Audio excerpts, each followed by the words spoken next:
was talking about where he and I were in a Nordic tech lunchroom on the topic of Swedish meeting culture, which is quite unique. And many of my Swedish friends were pinging me in the room to make a comment as an American working in Sweden, as I have now for nearly a decade, because Swedes themselves often bemoan the fact of that they know they are prone to having meetings to schedule future meetings. And it becomes meetings about making meetings, and it starts driving people a bit crazy, especially Americans. And I jumped in to say, I don't actually mind it. I love Swedish meetings because the posture with which people go into those meetings is one of sincere collaboration, where everyone is going to share very transparently all of their cards and figure out how we can make the most of all of the cards that we have into the most valuable hand for all of us. And it's unique because when you're in a meeting, whoever it is in Sweden, and this is what I love most singularly. There's a lot of things I love about Sweden, as they know, but this never gets out. It's never. And I get interviewed a lot about what is the secret sauce of why there's so many unicorns coming out of Stockholm. Like we're now we just broke 20, by the way, out of a city with 1 million people. And I always bring up, everyone talks about the schools and the free computer program everyone had in the 80s and blah, blah, blah. To me, the secret sauce is that in a meeting, the point of the meeting is to very sincerely come to a real honest understanding of what's in this for you and what's in this for me, and are you sure you're okay with this arrangement, and is everybody happy? We're not going to move forward unless everybody's happy. Is everybody happy? Are you sure you're happy? Let's have another meeting next week just to make sure we're still all happy about this. And in doing that, everyone really gets a chance to voice any concerns that they have or any fears that they have, and be very honest about their concerns, and coming up with the really optimal path forward for everybody involved, so that everyone's interests are aligned as best as possible. And they take great care in doing that, and they're very concerned about the person they're negotiating with on the other end of the table, to make sure they're happy, because they know if even the person you're negotiating with isn't happy, the deal will fall apart even after you've made the agreement. Takes a bit of profound understanding that I endlessly admire and appreciate. And so I don't mind all the Swedish meetings. I love going into them because you go into the meeting with your shoulders down, and you leaned back in your chair with a really nice cup of coffee and the incredible cinnamon buns, and everyone's got everyone else's interest in mind. It's not a competition to see who can outmaneuver and get the most. It's not like a poker hand where you're trying to bluff and get the most chips and walk away with all the chips. It's not that at So all. it's not like a clubhouse room. So anyway, I'm just summarizing what I said in that room. And then there's Finns in that room, because it's the Nordic Tech Lunchroom, and Finns are entirely different, but equally impressive in that they have military efficiency with their meeting structure or culture, where they go into a meeting with as if it's a military operation, with and the efficiency and the lack of time wasting and the focus and the end goal and the steps to achieve that goal. And what are the steps, and are the steps realistic? Can we get from step 1 to 2 to 3 to 4 to 5, and then we hit the end goal and we got it? And what's the time frame? We got it done, and we execute. It's like it's the closest you'll ever. That. I do too. I adore it. Especially, it is very different from Swedish, because there's no extra meetings unless somebody has a problem. And I absolutely love the brutal efficiency of Finnish meetings. And there's so I said that as well. And Auntie, who was in the room, appreciated that as well. So anywho, it makes for an interesting meetings when you have both Finnish and Swedes in the room. So I want to say hello to Michael. Michael Genki. Hey, what up? Hisashiburi, Michael-san. Hisashiburi ne. Nauta. Byoki. Chotto byoki ne. Byoki. Chotto ne. Share a story, Michael. He's sick, everybody. I'm okay. I'm okay. Gambate ne. Fight Hi, on. arigato. Okay. All right. Good to see you. So, let's jump into it. At the top of the hour here, we start off in the first hour. We're going to go through the 10 biggest headlines at this moment on planet Earth. We're not covering Mars yet. That we might do that. I don't know, next month, whenever we get ready for Mars, we'll let you know. But today we're just going to focus on Earth. And these are the 10 biggest news items on planet Earth at the moment, within the tech sphere, of course. The top, believe it or not, the top is after a user highlighted. Twitter confirms that it accidentally verified 6 accounts that were inauthentic. And now they've been suspended and their badges were removed, thankfully.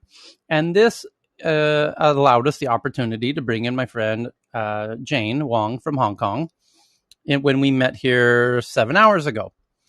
And Jane is kind of a tech superstar of sorts because she's the source of, 20% of all tech articles these days are inspired by her discoveries of all the future products and features and functions that all the apps are working on.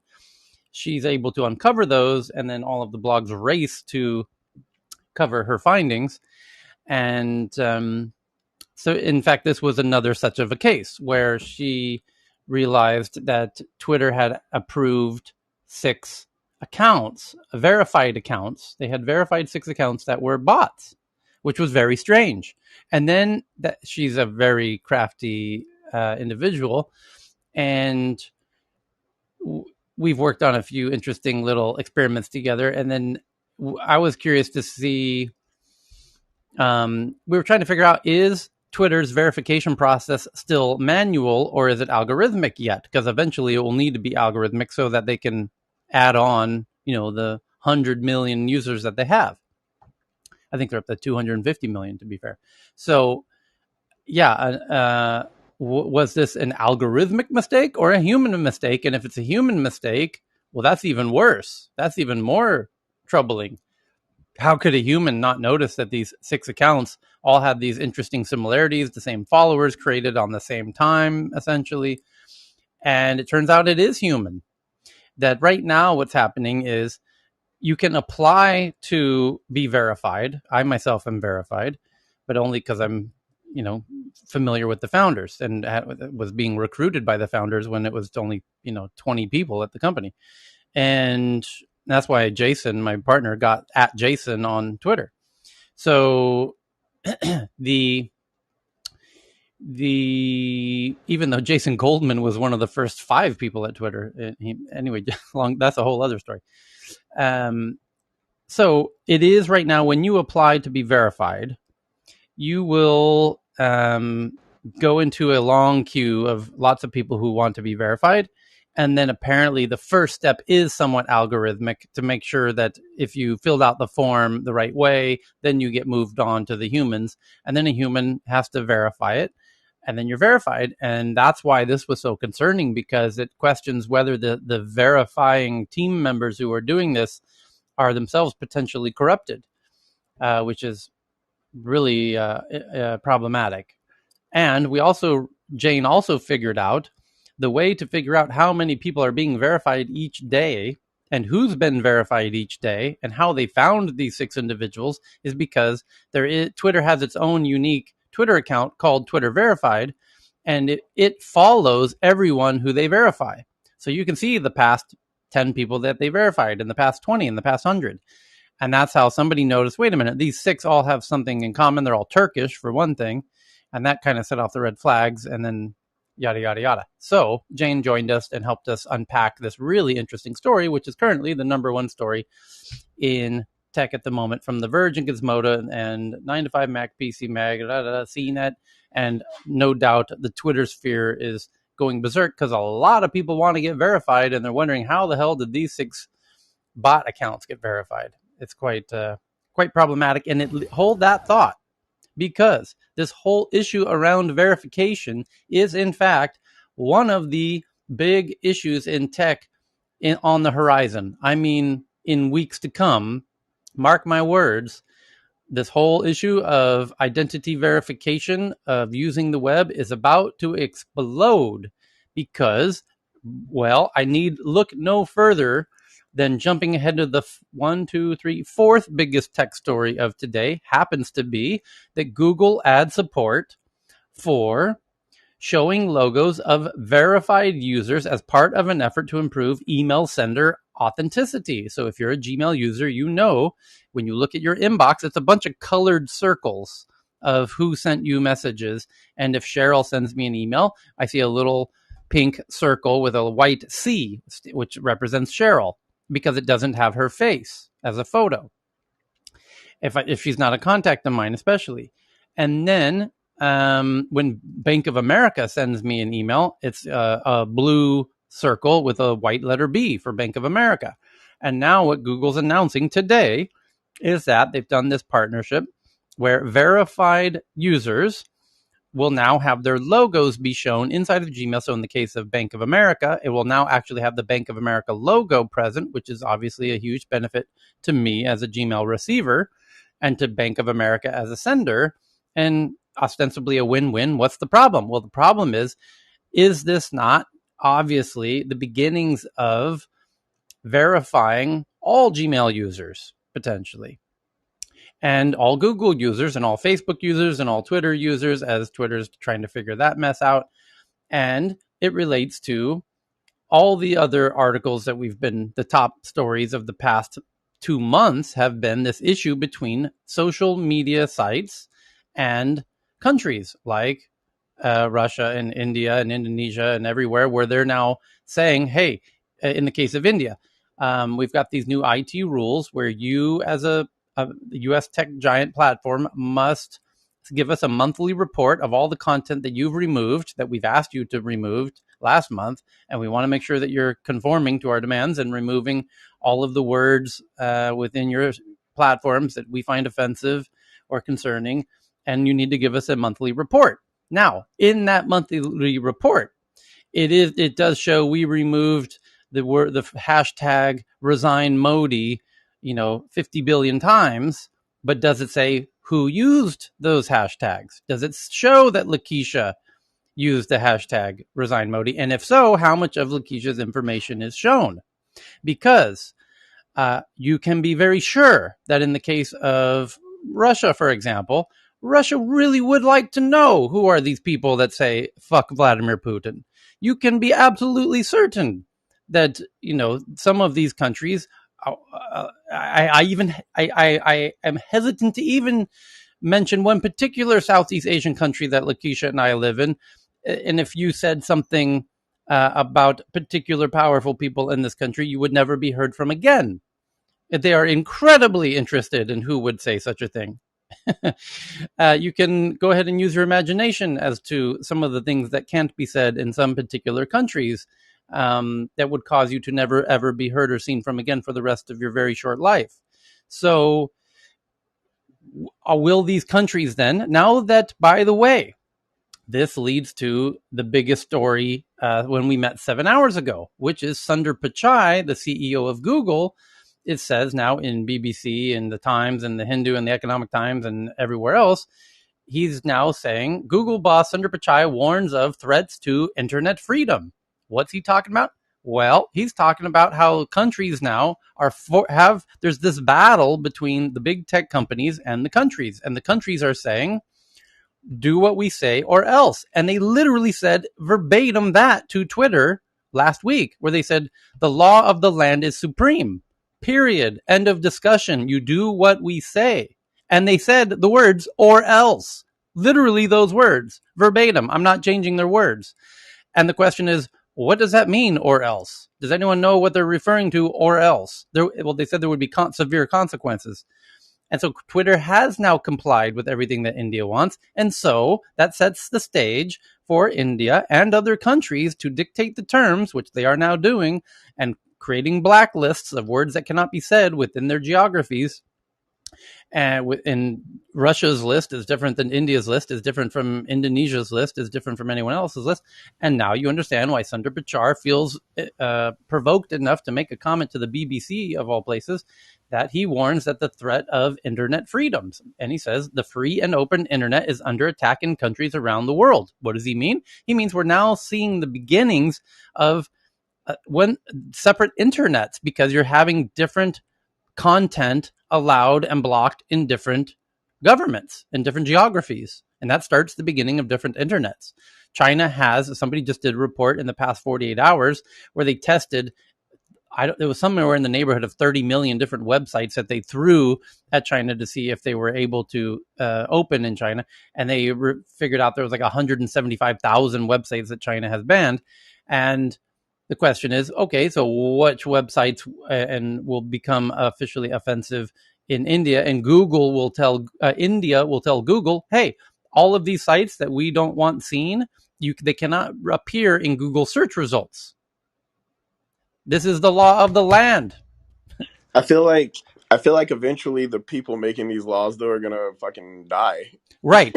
Well, now And when they do, I think Michael, that things are going to change. that's you said exactly what I said when we met 7 hours ago, which is somebody asked very astutely, why is Twitter, or Facebook rather, Facebook tried to get into China famously.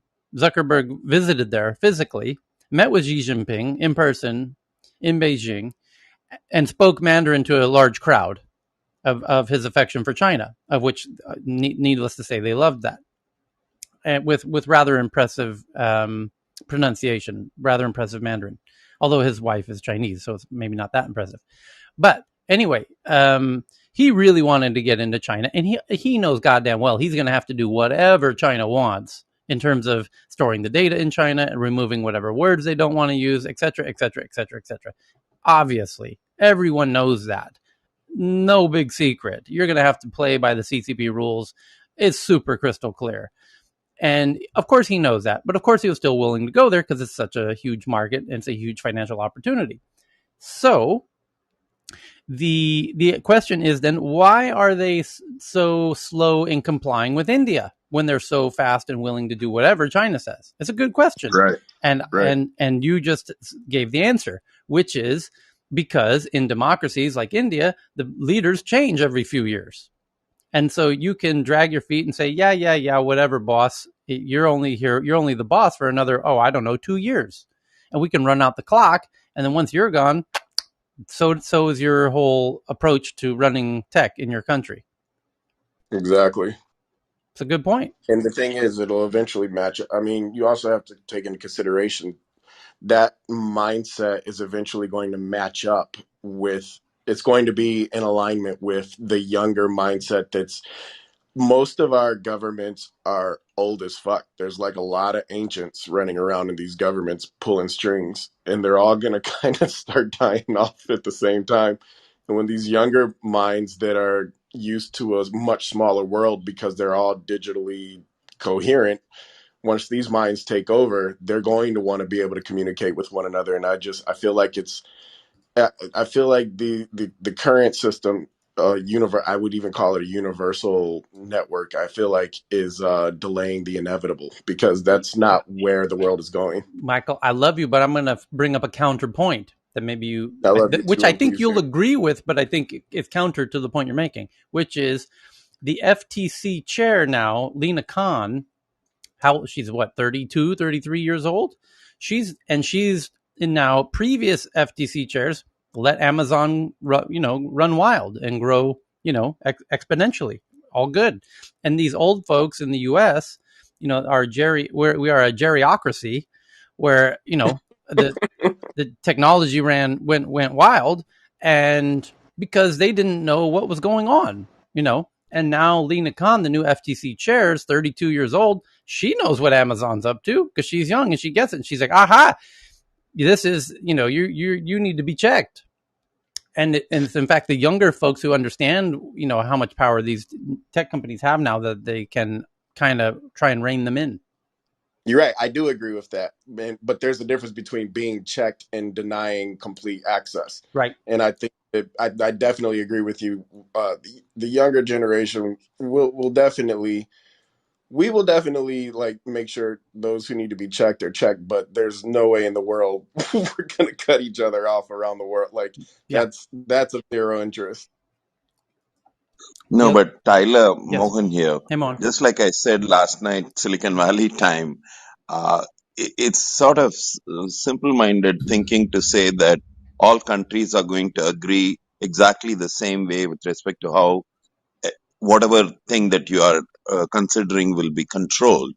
So there will still be differences because different societies value different things differently. And Yeah. I mean, case in point being GDPR kind of thing, Europe has always been far ahead in terms of protecting information, personal information in particular, and US had been laissez-faire about it for a long, long time. So yeah, he's now saying, "Oh, it's a question of completely blocking versus otherwise," but that's all semantic quibbling. Yeah, you're agreeing. You're actually agreeing with me, Mohan. Like, I'm not saying there won't be differences, but what I am saying is there's going to be a general level of respect for said differences versus just a complete silence or a Yeah, complete but There's silence. China has gotten away with it for quite a while now, in spite of all that schmoozing that Zuckerberg did. Facebook is still not accessible unless you use a VPN in China. So is That's Google very and so true. on and so on. That's very true. But that said, Zuckerberg is also an idiot, and I mean, I don't even trust him. I'm America. I wouldn't. No way in hell China's going to trust him. And I feel like with China, it's also China's. You got to think about China being one of the oldest versus America being one of the youngest, and we're pretty much bratty and egotistical and beating our chest at all times and blah blah hurrah hurrah, we're the best, which we're not. And when you have someone running around like that, being that cocky, of course they're going to have a much harder time getting anything that they want really from something from a country or from China, and from not just from China, but a lot of the older nations are not going to put up with our bullshit. I mean, come on, think about how the world kind of looks at us, and we deserve to be looked at that way. Yeah, we are definitely awesome in many, many ways, but our ego and the fact that we just try to override everyone else is definitely not one of them. Well said. Okay. So we've got now, that was the top story of the day, the Twitter story. And then the fourth biggest story of the day is the Gmail story of adding showing logos for verified users as part of an effort to improve email senders' authenticity. Okay. And by the way, I'm calling out journalists anywhere, as I did in Justin's room. And Justin knows a bunch of journalists now that he's doing PR for tech companies, by the way, and doing a very good job of it. That's a really interesting story that somebody needs to do right now, which is not a coincidence that Google just added email sender authenticity, and Twitter's working on improving their verification system again now that it's been hibernating for over a decade. And more importantly, the biggest announcement in this whole space, which is really the Kraken, the coming out from from under the water, is Stripe, which is the biggest enabler of fintech on the internet for websites who want to add payments uh, to and allow their users to accept credit cards and whatnot, similar to Clubhouse, is now has a whole new second product, which is identity verification and authentication, so that any website can concretely confidently know that the users on their site are who they say they are, because it will actually check their face, match it with their state ID, match it with other biometric things. Carl went into the API, found all kinds of interesting process with how they go about doing this. It's very thorough. It's very impressive, and uses AIs and all kinds of stuff. So, and Clubhouse is one of their first four partners, along with Discord, which is a social voice chat app, and two other apps that you've not heard of, most likely. And it's going to be huge. And it's particularly if Facebook is going to start.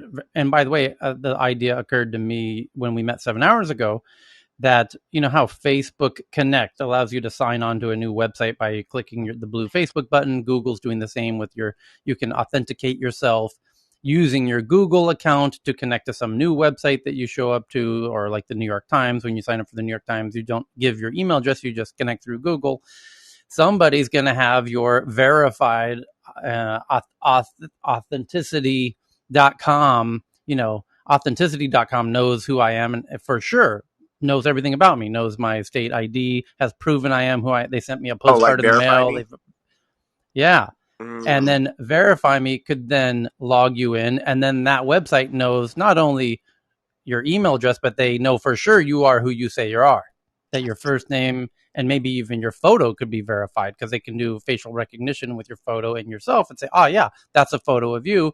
If you want to do that, if you want to take it to that level, but your name could be verified. I'm not mad at that. And the question is, what kind of internet does that create? Well, you can go to South Korea and find out what kind of internet that creates, because they've been doing that for quite a while.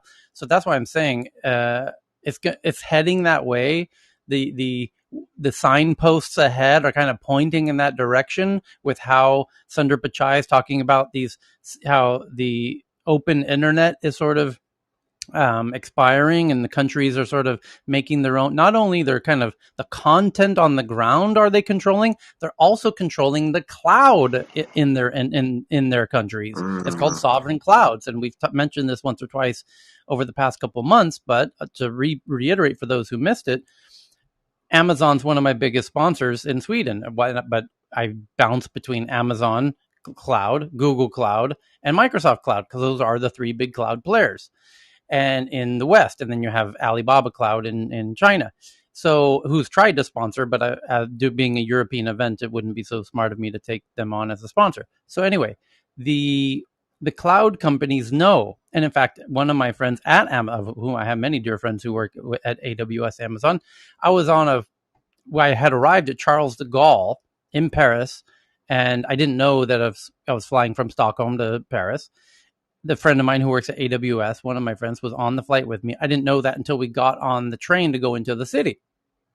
And then we sat next to each other, and I said, what are you doing in Paris? Because he kind of handles the Nordics. And he says, yeah, well, we've got some big things going on here, because France and Sweden and a couple there people are now starting to, these countries are now starting to get very serious about their sovereign clouds, that any of their government data from any of their government agencies and their schools and any their hospitals, and anything they touch as a government must be on clouds that they control, which means not Amazon and not Google and not Microsoft, like some other kind of thing, which could be Amazon if Amazon creates some new structure that gives the keys to the digital kingdom to the government in a way where they're able to get full, top to bottom access and exposure to everything that's going on. So it could be a huge opportunity for the cloud company that acts correctly in compliance with the government, in the same way that the social media sites are now being forced to and have done. And so it's going to be very interesting, because governments are controlling not just the content layer of the internet, but also the technological layer. It's a different layer, almost like your streets, where you have the plumbing underneath the pipes that run underneath the road, and then the road, and then the buildings. You have this sandwich, this what we call a stack. Well, you have the same thing in technology, and the social networks is kind of the houses and cars, and then underneath that or above that is the cloud. They also are controlling the cloud and the social networks, which previously they did not. Previously, you had Amazon doing the cloud, and you had Facebook doing, the social network, and everyone was going along swimmingly. And now the governments are like, hey, wait a minute. All of this data is actually potentially kind of important. Hang on a second. Hold on. Wait a minute. We control people when they come into our borders, and we make them have IDs that we verify and check them in. But all of the data they bring in with them on their phone, we have no control of that whatsoever. And by the way, data is now interchangeable with money in the form of cryptocurrencies. And we used to tell people they could only bring in $10,000. Well, that concept's ridiculously antiquated in the age of cryptocurrencies. So now they're realizing that data is important, and that's why you're seeing this massive change, which is why the identities are gonna need to be required. Does it make sense now? Okay, good. So the second biggest story, because we skipped over number 2 and number 3 to get to number 4. Number 2 is France fines Google $593 million for failing to comply with a 2020 order to negotiate in good faith with publishers for displaying article snippets in Google News. I know that doesn't make much sense. I'll explain. Because Google is a bot that sucks all the information off of all of the websites on the internet. All that juicy data goes in. They suck it all in. All of it. All of it. Give me all of it. Oh, they want all of it. I And they actually beg to differ there, because the thing is here, what I do, I work with scam and fraud, and I can say for sure that they are not good at indexing at all. They have been between 12 and 18% of all the sites in the area where I'm interested. Africa, for example. I have 500 million documents and websites in Africa indexed in my search engine that are not available in the Google, Bing, or DuckDuckGo today. You undone. There you go. Johan flexing. He's a data hoarder, y'all. Yeah, I'm a data hoarder for real, sir. I got Africa. Yeah. Yeah, the thing So is anyway, that this is where my business is. I do due diligence there, and there is no search engine. You can't find any information there. It's actually quite irritating. When you try to find a person of interest or a company, you find nothing. You get 80 results for any medium-sized business in Africa. In my database or in my search engine, I have 250 documents on the same sites that Google and Bing actually pointed me that here might be information. You undone? that's Swedish. That's the closest you'll ever see to a Swede bragging, by the way. So the the appointo of Google taking all of the content on a web page. So when they visit a web page, they take all of the scrapable text on that web page. In fact, not only the text, but the kind of data behind it. Anyway, so when they do that, Google, when you go to Google News and you type in any topic like Cuban protests, which are happening at the moment, you'll see news snippets, they call them, which are the first few sentences of the article.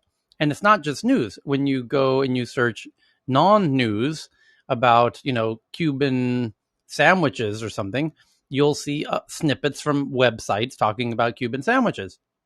And the question is, how much is too much, where they're showing enough information in the snippet that you no longer need to go click on that to go to that page. And then that publisher of that, the owner of that web page, is understandably upset because Google took so much information and shared it with their users that their users don't need to come to my site anymore. Now you're essentially killing my site.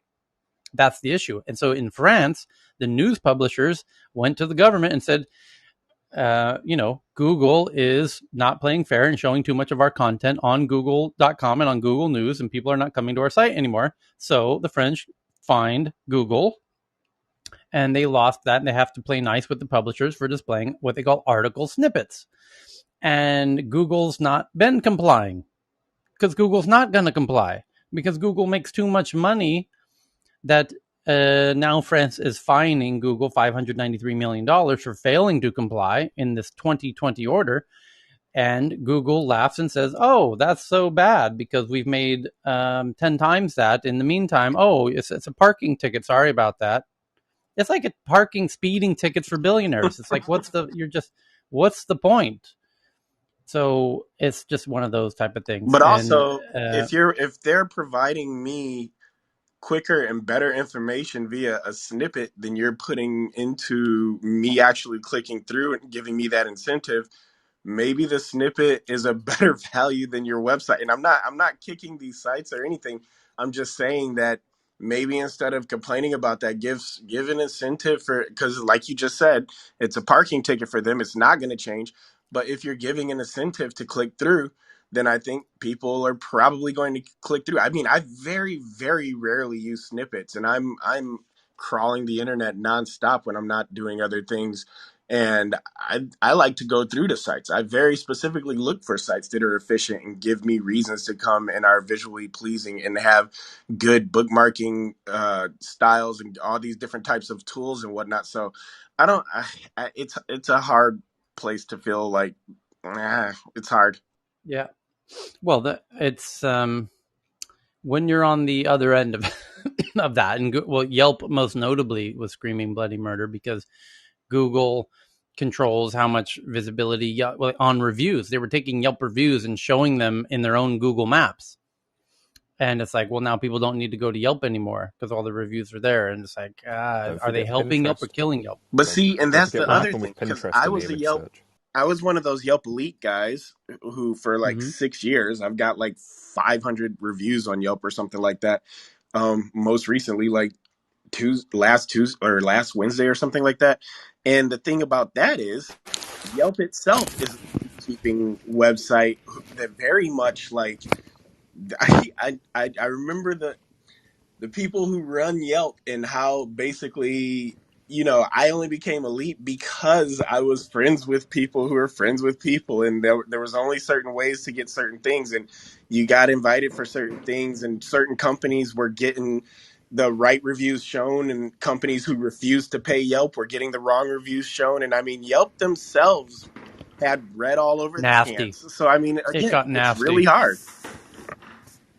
Yelp got really bad, man. Yeah. Hear me. Come on. I mean, a lot of those reviews are paid and bought. Oh, dude, don't get me started. My whole startup was based on fixing Yelp by allowing customers to SMS directly to the owners if they had a problem in the store in real time. It's called Text the Boss. So when you're in the store and you have a problem, rather than go home 5 hours later and complain publicly on Yelp or on a Twitter or whatever, do the owner a solid and at least, but then the store has to provide an SMS number so that customers could respond in real time while they're in the store with a sign that says, text, you have a problem right now. Is the ice cream machine broken? Is their bathroom dirty? Text the boss. And here's this SMS number for the boss. That was my startup. So, and I did that because, well, I didn't like businesses getting all these negative reviews and using Twitter for a way that even the founders of Twitter hated, actually. They don't like people complaining on Twitter about a business. That wasn't a use case they had really wanted anyways. But now, back to the point here of using the snippets and everything. I had a brilliant side point that I just lost because you got me remembering my old startup. Anyway, so other big stories that we'll jump into here. London Metropolitan Police say it seized £180 million in Bitcoin while investigating international money laundering after seizing cryptocurrencies last month. And Remote, which develops HR tools for global workforces, raises $150 million from Excel. And Excel is one of the leading VC firms, and the name of the company is rather perfect because it's really all about enabling this new remote world post COVID, new normal, because you're going to need HR tools for global workforces because you're going to need to employ people from India and Ukraine and everywhere else. And that's what Remote is all about, making it super simple.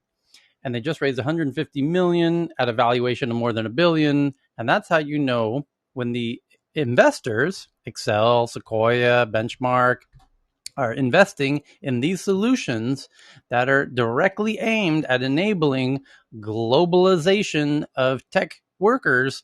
That's how you know the tech companies themselves are going to be down with this because their investors, think about it, the investors in the big tech companies, think of the big tech companies, right? Okay, Spotify, whatever, Stripe, you name it, Shopify. They have investors like Excel, Benchmark, Google, Tiger Global, SoftBank. And those same investors are now investing in the tools to have like Remote, which are allowing you to build remote global workforces and remote board meetings and remote this and remote that and all of the pipes and that are necessary to fully metabolize and materialize a global company removing all of the frictions and the boundaries of complying with all the different countries and all their different rules and regulations and all of their HR rules of everywhere and all the different tax rules of having employees in Southeast Asia and in Eastern Europe and everywhere else. All that magically disappears with a few startups that these big tech investors are investing in heavily.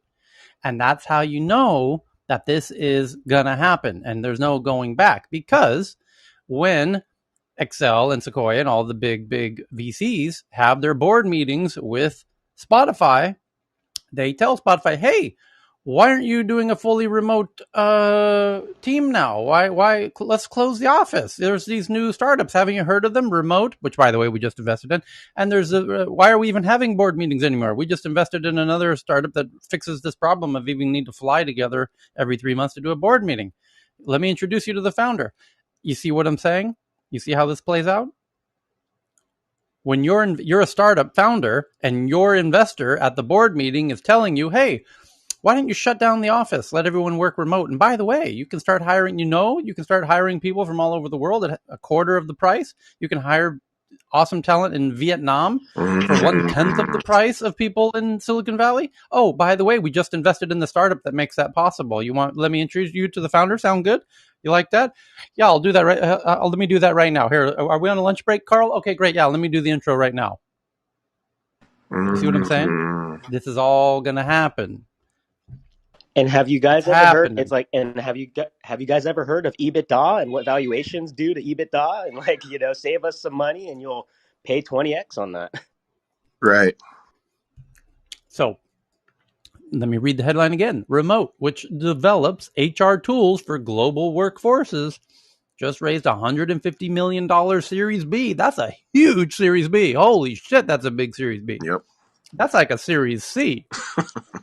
Hey, At a Tyler. 1 billion, at a 1 billion valuation led by Excel. Excel is a thought leader in the space. Yeah, Index, Excel, these guys are good. Sequoia. These guys, Yeah, I'm not going to say these guys are gonna break it or going to be the next whatever, but the way Stripe brought APIs to e-commerce, this is what these guys are doing to HR tech, right? So right. they're also planning to do invoice payments, payroll. They've got legal entities in 50 countries. They're hoping to get it by 80 countries at the end of next year. Like, these guys are one to watch for definite. So when people are debating, are we going to go back to the offices? Are the offices going to close down and we're going to go global? This is the smoke on the horizon that tells us the offices are going to be closing and we're going to at least people will have the option, companies will have the option, and tech companies that use traditional investors are going to be politely suggested to close the office and do the more global approach. So anyway, because we're seeing a lot of the solutions that are going to enable this kind of systemic change Hey, are now Tyler, being invested in. Yes. even in the good old days, every so often companies spent a lot of money on offsite meetings and bonding sessions and all that. So to me, all this, while it sounds good, as long as you know the people already, the minute new people start coming in, for them to get a feel for the company and also corridor conversations, serendipitous way of, people getting excited about new ideas and sharing ideas. I don't think it's going to all be, everybody is wherever they are, and still you'll have this rah-rah feeling about the company and so on. And I'm very skeptical that, about the long-term future. I think this is going to be a cyclical thing. Later on, people will say, oh shit, people are not, being as effective as they could be if they were all in a synergistic way, physically close together working. Yeah, IBM went through some of these sorts of things long before the pandemic. Oh, work from home, we are going to enable it and save money, this, that. Later on, they said, what the heck, we want you to come back. And even taxation issues, I don't think are going to be that simple. You get paid in one country, but you are physically sitting in another country. These countries are going to become greedy too. Anyway, I I'm done.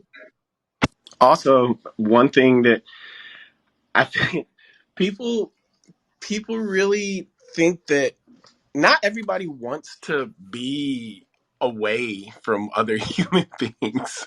Like, there's a big part of, I may not have ever worked in a traditional office, but owning a production company and being on set and everything else, like it's like coming into a traditional office in many ways, but the biggest ways is that I come in and I have coworkers, and it's not just me at home and my family, and it's a break from just the day-to-day routine, and it's being able to synergize, and it's being able to have ideas and share ideas with other human beings in a physical environment. And there's a very big difference between the ideals that spark when you're, like, no matter how cool it is that so many people can attend Tyler's events on a Clubhouse, I guarantee there's no matching the energy of just being in that environment together, and the amount of brainstorming and the amount of spark and interest and excitement and ideals that arise out of that environment from physically being around that energy is just, it's unparalleled and it's unmatched. And yeah, it's cool working from home and all of that, but there's going to be an elite group of people that are gonna want to be in person and really digging in, and that's where the big ideals are always going to come from, is in person. And I mean, and maybe maybe a lot of people disagree with me, but I will always choose being around people and feeding off of that energy of being around another person who has ideals before talking on a fucking phone any day. I agree with you, Michael. It's just that Chris's point on EBITDA is the strongest one. I.e., like companies will only act in their own financial interest. Like just look at the earnings of consulting companies who've saved like serious money on not having to have people Oh, like for fly sure. about, right? So, and then think about the swathe of people, like the 80% of people who these companies don't want to travel, i.e., they only want their like, you know, big performers or people they need to retain. And so, the so what for me is they'll only act in their own interests, and I think their own interests will be financially driven. I.e., we're Oh, going for to see sure. like For sure. massive like retention of staying at home because it's just in their interests. The interesting thing Dave, from the HR perspective is they're going to dress it up in some sort of message of benevolence. That's what you got to look out for in the future. Like these packaged up messages that make it sound like they're doing something in the interest of the employees. They're not. But but you've got Dave, a by the same token, any kind of, at least in my kind of work, research and product development and so on, the synergy that comes from people physically, being around each other and going to coffee or whatever, lunch and bouncing ideas and such, lots of informal communication happens in a physical environment that's so much harder to replicate in the, Mm. remote environment. So, yeah, I mean, in the short term, they might have all these gains. Like I said, IBM also went through this cycle. But then later on, they realize, oh, shucks, people are not being as productive, however you measure it, right? So it's easy for these CFO types, the bean counters, to do all this silly stuff in a short term sense, but it's the long term that's going to get hosed. And people. There is no large scale data set that I'm aware of that proves that productivity has decreased. If So I you've was got just some want data, to, yeah, put yeah, it forward. We haven't had the It's chance for that yet, though. I think that we're just now starting to get to a place where we can start collecting that kind of data, and I think Mohan's going to be proven right. And I think that the better ideals, and it's not even a decrease in productivity versus a decrease in quality. I think that the also the quality is going to drop. so lost I opportunity just want to, cost, which might not be measurable, right? Something could have been invented, didn't get invented. So some of these measurements are also messed up in that sense. Lost opportunity cost is not going to be so obvious to also figure out. And that's like anything else. Oh, you roll in blockchain or you roll in workflow management systems, how much gain are you going to have? And all that is upfront, very hard to measure and quantify. So this will be also one of those sorts of things. It, hang it, on. it really You depends on the kind of job you're talking about. Very, Yeah, it uh, does. yeah, and I But just want there to, there are and I just want there's to, a huge sorry. hold on, Vinay. There's a huge numbers of overqualified people in India, Vietnam, all over Southeast Asia, all over the world, really, that don't have access to participate in a lot of these hot startups, and they know it. And it's actually quite expensive to bring people from a lot of these places to Silicon Valley and get them set up and go through that whole legal process. And sometimes it's not even an issue of finances. It just gets it's a very difficult process depending on where you're taking them from and where you're bringing them to. And that is now gone. That's what a lot of these startups are addressing, precisely Right. that, so that even startups who could never do that, the big tech companies, Apple and the Google and the LinkedIn, yeah, they could do it. It's not cheap. They spend a considerable amount of cost doing it. But now that becomes, an API, like a simple another little, $30 a month startup that I pay that enables all of that. And now my recruitment thing, I'm now drawing from the entire oceans of the world of fish rather than the pond, around near my house. It's a real game changer. Yeah. But we will see. Vinay, what do you want to Yeah, say? in fact, you've actually hit the nail on the head, Tyler, because the reality, guys, I'm in Bangalore, the tech, right? And there's 5 million additional square feet of commercial space that have just been taken up in India since January 2021. And most estimates are it's going to go up to about 20 million square feet of office space. And a lot of these are tech companies that don't have a footprint in India that are coming in, plus the unicorns and there's a term called the Soonicorns, the soon to be unicorns that are just ramping up like crazy from all over the world and out here in India, not just in the big cities, but even in tier two towns, etc., where, as Tyler just said, all the access to the talent is. And they're still setting up physical spaces because the cultural nuances is also people want to get together.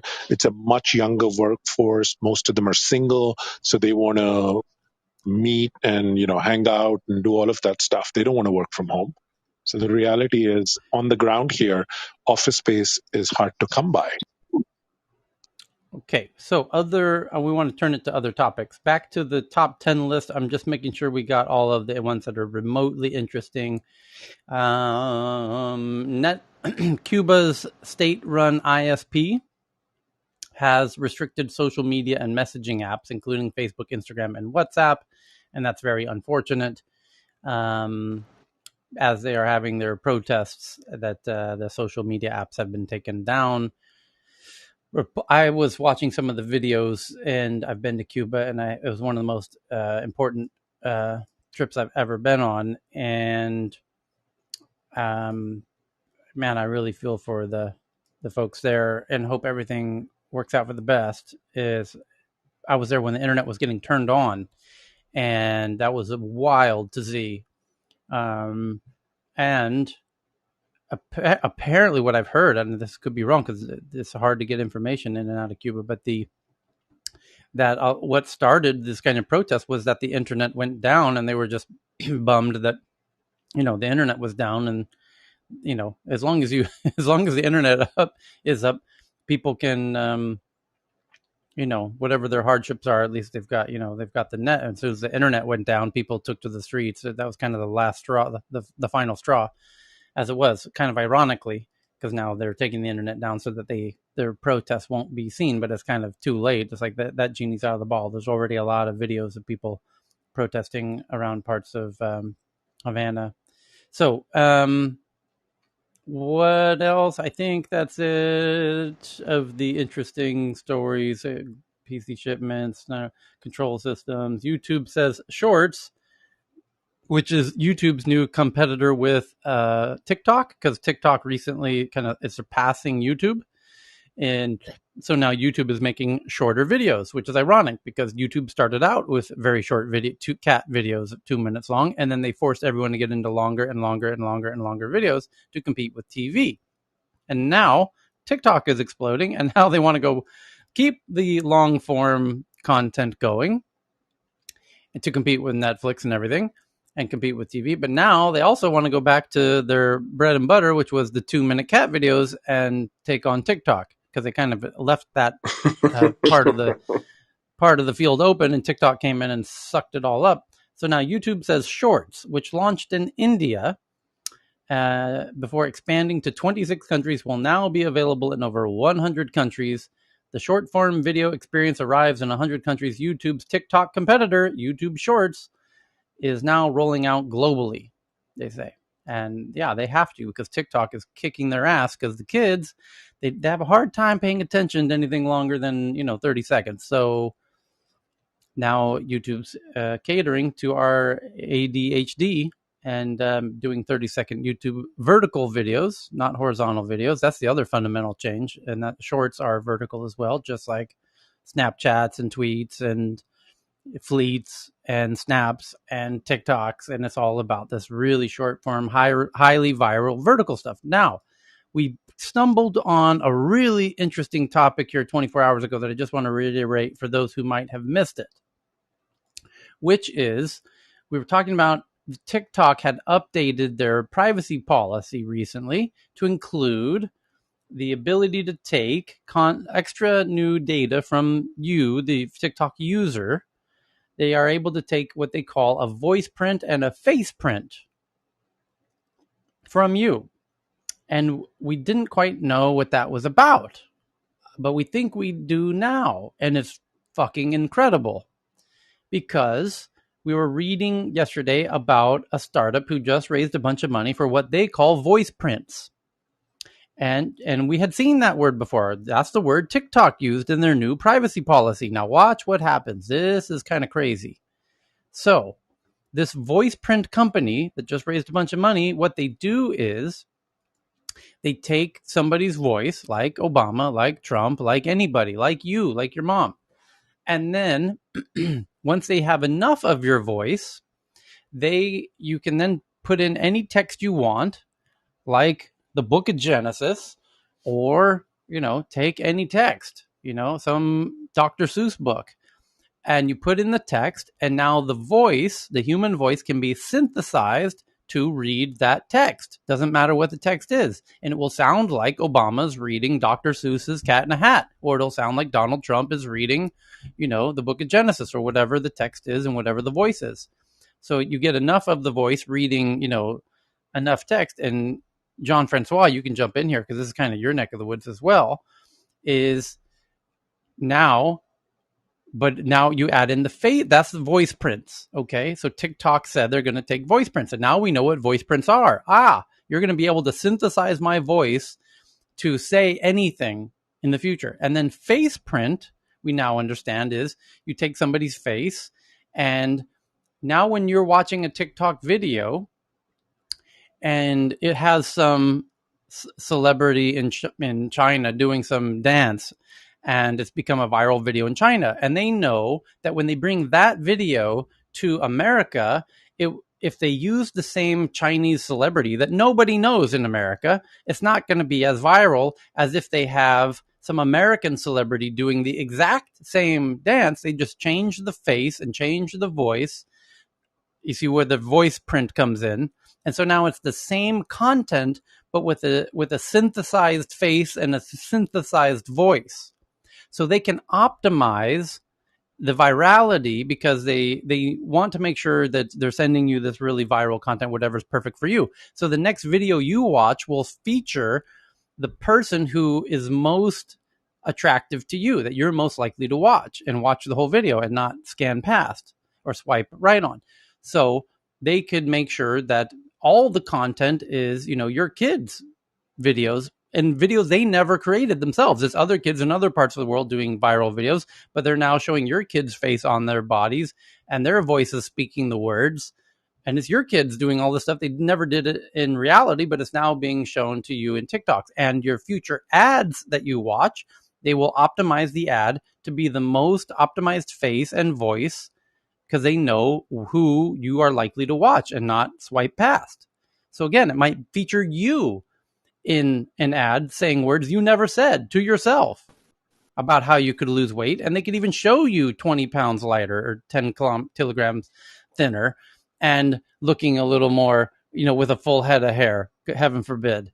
And, now you're watching an ad of yourself talking to yourself with your own voice print and face print. You see what I'm saying?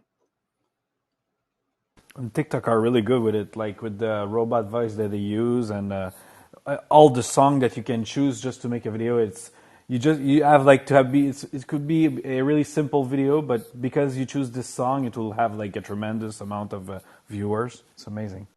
Jean-Francois, how do we know Tyler's Tyler right now? He's unique. Oh. AI cannot synthesize his taste in music just yet. But in 3 years, we will not be able. Ooh. It's the jokes. If you crack a joke that makes him laugh, you can tell it's the real human. The Ah, thing he's So not is, check real. this out. If the you thing talk is, juicy data, it's him. If it's not that juicy, it's not him. data, them juicy So cat videos. so Poppy found a It's startup not him. called Dynascore, like dinosaur, but with a C, Dynascore. Dynascore, like a music score, music for video. And I'm tweeting these out right now. And Michael, you of everybody got to check out what I just tweeted, because Dynascore says it's an AI music engine that writes tracks to match your videos in real time. A new music Mm, creation tool uses machine intelligence to compose songs on the fly that match the visual tone and rhythm of the creator's videos. Hello. What's mm, the company? dinosaur. Dynascore. Thanks. Dynascore. I just tweeted it from the Tech News Twitter account. 2 links to Dynascore. Yep. And check it out, because that is, as we've been saying, the idea of AIs making pop songs, which there's good examples of, and they're getting very good. And then this is a little more interesting because it doesn't need to sound exactly like Bob Marley as a AI generated Bob Marley song or Bob Dylan song or Beatles song or what have you. This is music to fit the action of the video, if it's a drama or a action car chase You or know, whatever. this is all everything we're talking about right now. Face off and and voice out and score in and all these new little things. I feel like I they're going to be used for two things in the end. I think one is going to be novelty, TikToks and all these little kind of fun things, face swapping, new AR things and whatnot, and the other is going to be terrorism, like people trying to use these things to literally gain access to things they're not supposed to gain access to, whether that be something as simple as your password or the fucking nukes. And I think that what's going to happen though in the middle, in terms of like the majority, the overwhelming majority, is people are going to find a bigger appreciation for the real deal. I don't think that you're going to be able to, you can put some celebrity's face on something, but I know when the real celebrity is there, and that's when I'm going to care. I know if it's the real X, Y, or Z person, and that's when I'm going to care. And I feel like, especially when you start talking about these scores, yeah, it's cool and all, but it's not. It's not James Horner. It's not. It's cool that it can do that, and that's fun for TikTok. But when you're making something real, you want fucking soul, and you want real orchestrated music, and there's always going to be Yeah, room for but not people. not not everyone can afford Danny Elfman on their film. And You know that's what I my mean? point. And So that's my point. yeah, And you look at the libraries that we use, even from epidemic sound all the way on to artlist.io and these types of libraries that we use for our audio. I would much rather use these curated libraries than let an AI just off the rip. And I'm not saying that people won't. I absolutely they will. Like I said, this is the cheap way. This is the kind of cheapo and novelty kind of way of doing it. And if you need to, and I can imagine like needing to crank out a bunch of content and just needing like 20 posts up on X, Y, or Z days. And just wanting to just run them through the machine and let the AI handle it. I 100% get it, but at the end of the day, it'll have its place, but it won't be a replacement. so check out the Dynascore website, dynascore.com, and you can fuck with the audio file. It's If you go to the website, you'll see instantly a little player, and you can click play, and then there's a little thing that you can drag and move the shape of the wave, so to speak. So you can dynamically change this file inside of its little player. It's really fun to try. It's technically really cool. So it only takes a second to play with it. Watch, there's a little video as well if you scroll down a little bit, and it'll show you how to drag it and scroll it. Anyway. Yes, it's really nice. Yeah. Super interesting. Yeah, I'm playing with it. It's cool. I'm so disappointed it's not a dinosaur rating system. I was so I was excited hoping when it you was said when the he name. put I the was like, dinosaur. oh, come I was on, like, Triceratops, get to the top! T-Rex got to be at the top. No. Dinosaur. Okay. Other headlines to jump into at the moment. Tiger Global and SoftBank are two of the names that you hear often when we talk about startups raising money, because now statistically the two firms invested the most money into startups so far in 2021. But how they do it is completely different. And there's an article about this in Protocol comparing the differences between Tiger Global and SoftBank, and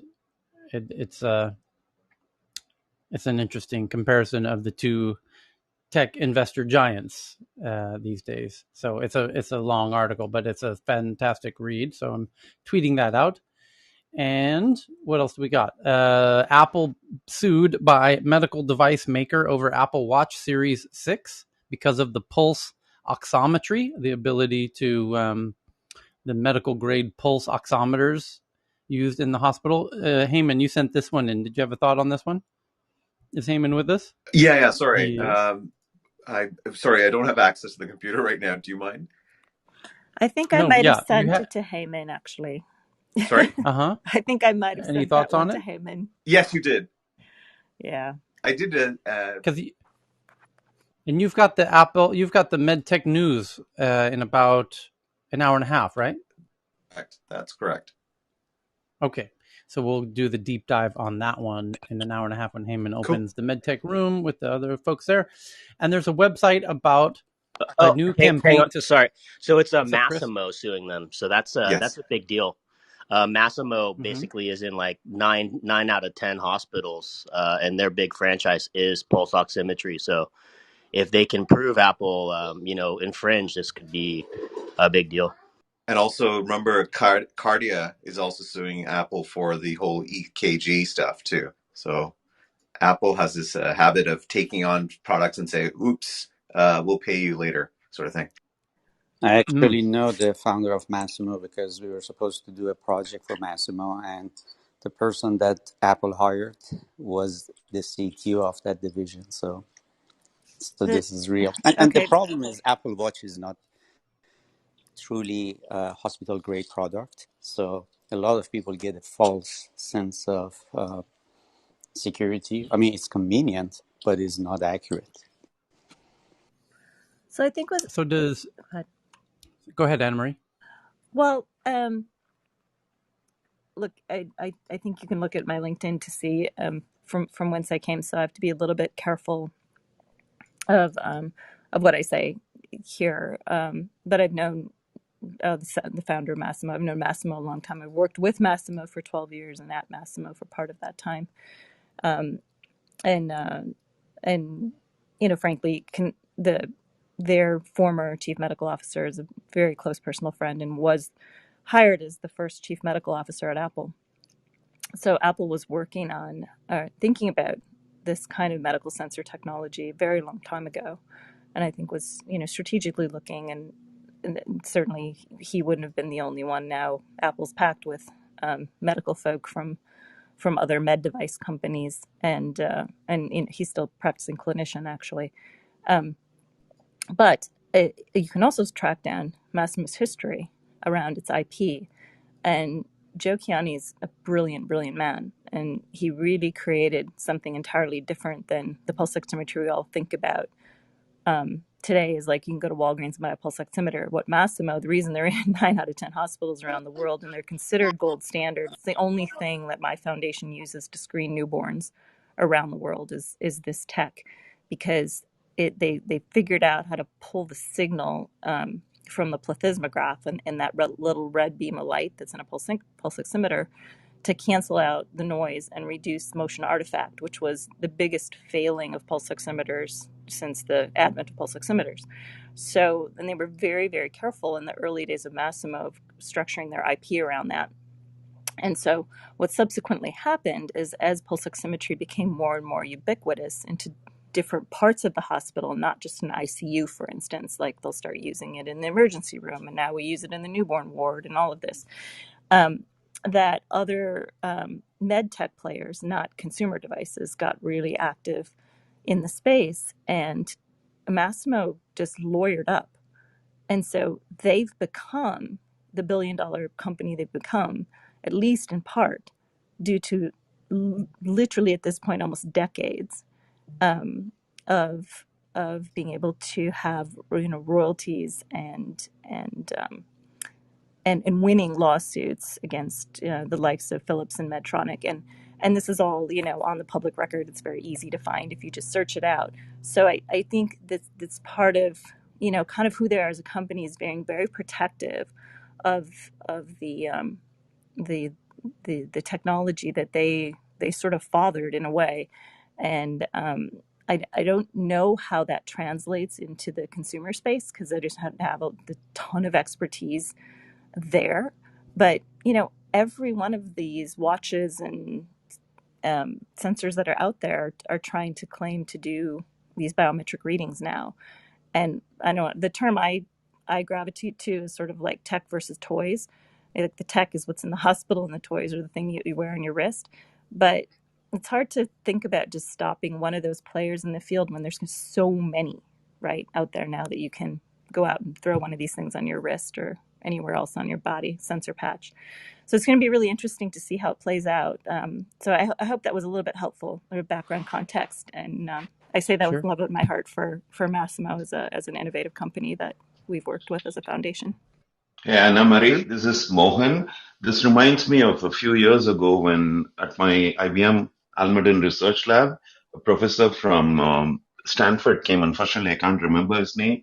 And he rattled off all the reasons why a lot of these consumer devices, which everybody seems to depend on so much, is full of, bugs, and, they don't really work. And it's all a false impression that's being communicated that, like you were saying, as if they are like industrial grade and so on and so on. So this was, I believe, a medical professor from Stanford who said there is too much hype around all these kinds of devices in general.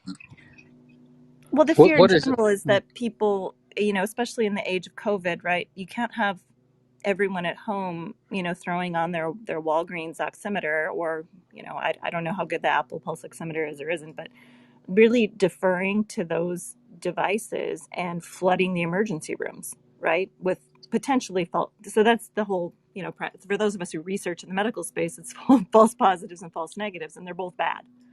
So, And I'm talking about, many years ago, long before COVID and all that, that this professor came and gave a talk at my research lab. So. yeah. For the layman, what is this thing meant to do? It's a pulse something? Like, sorry for the simple question, but I'm trying to follow it. Well, I mean, I shouldn't speak before a physician, but it is the one area where I've got a little bit of expertise because I've been working with this. And just as a way of background, I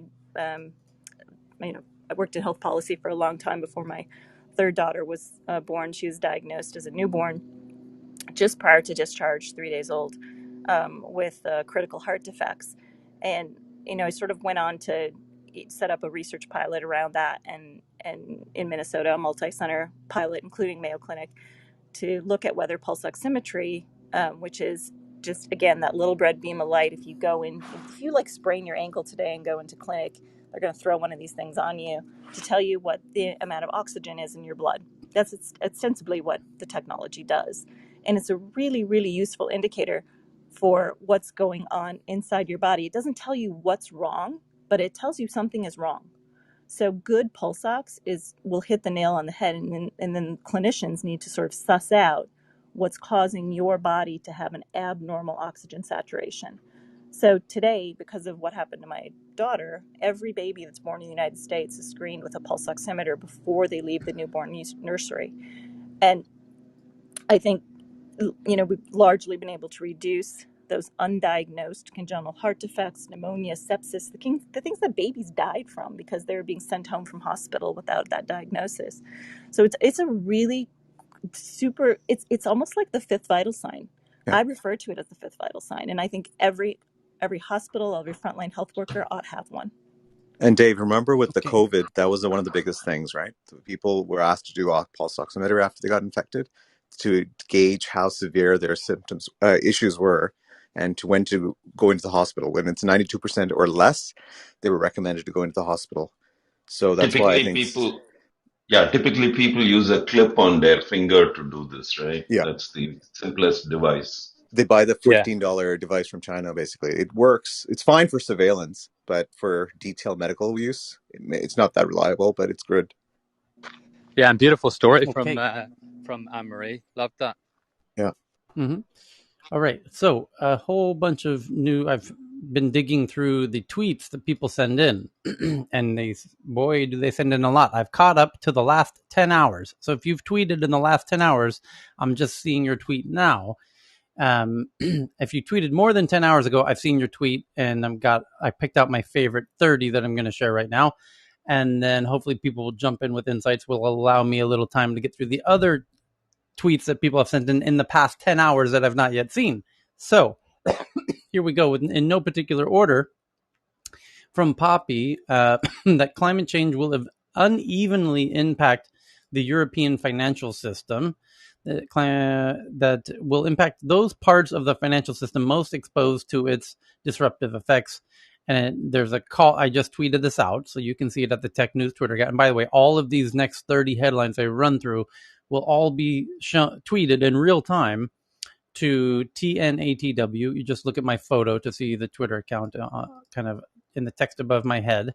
And it's a report that shows a map where it shows which parts of Europe will be more economically impacted negatively by climate change and which areas won't. And it's according to this map that I opened the website, I can see it, and it says Finland will have no significant economic downside exposure. However, the area of Belgium, what appears to be Belgium, just north of France on the coast, kind of Amsterdam, just south of Amsterdam, Belgium, and also northern Italy will be the most impacted negatively. Copenhagen, all of Denmark, Ireland, and Finland won't be that impacted at all, according to this, economically by relatively, obviously. But I just tweeted that out. You can have a look for yourself. And while we're on the topic of climate change, here's another one that just came in that I'm just tweeting out that says, how will the West solve a water crisis if climate change continues to get worse? Which is a very important question. And this coming from ABC News. It says, imagine a world where water is scarce in the West. So hard to imagine, isn't it?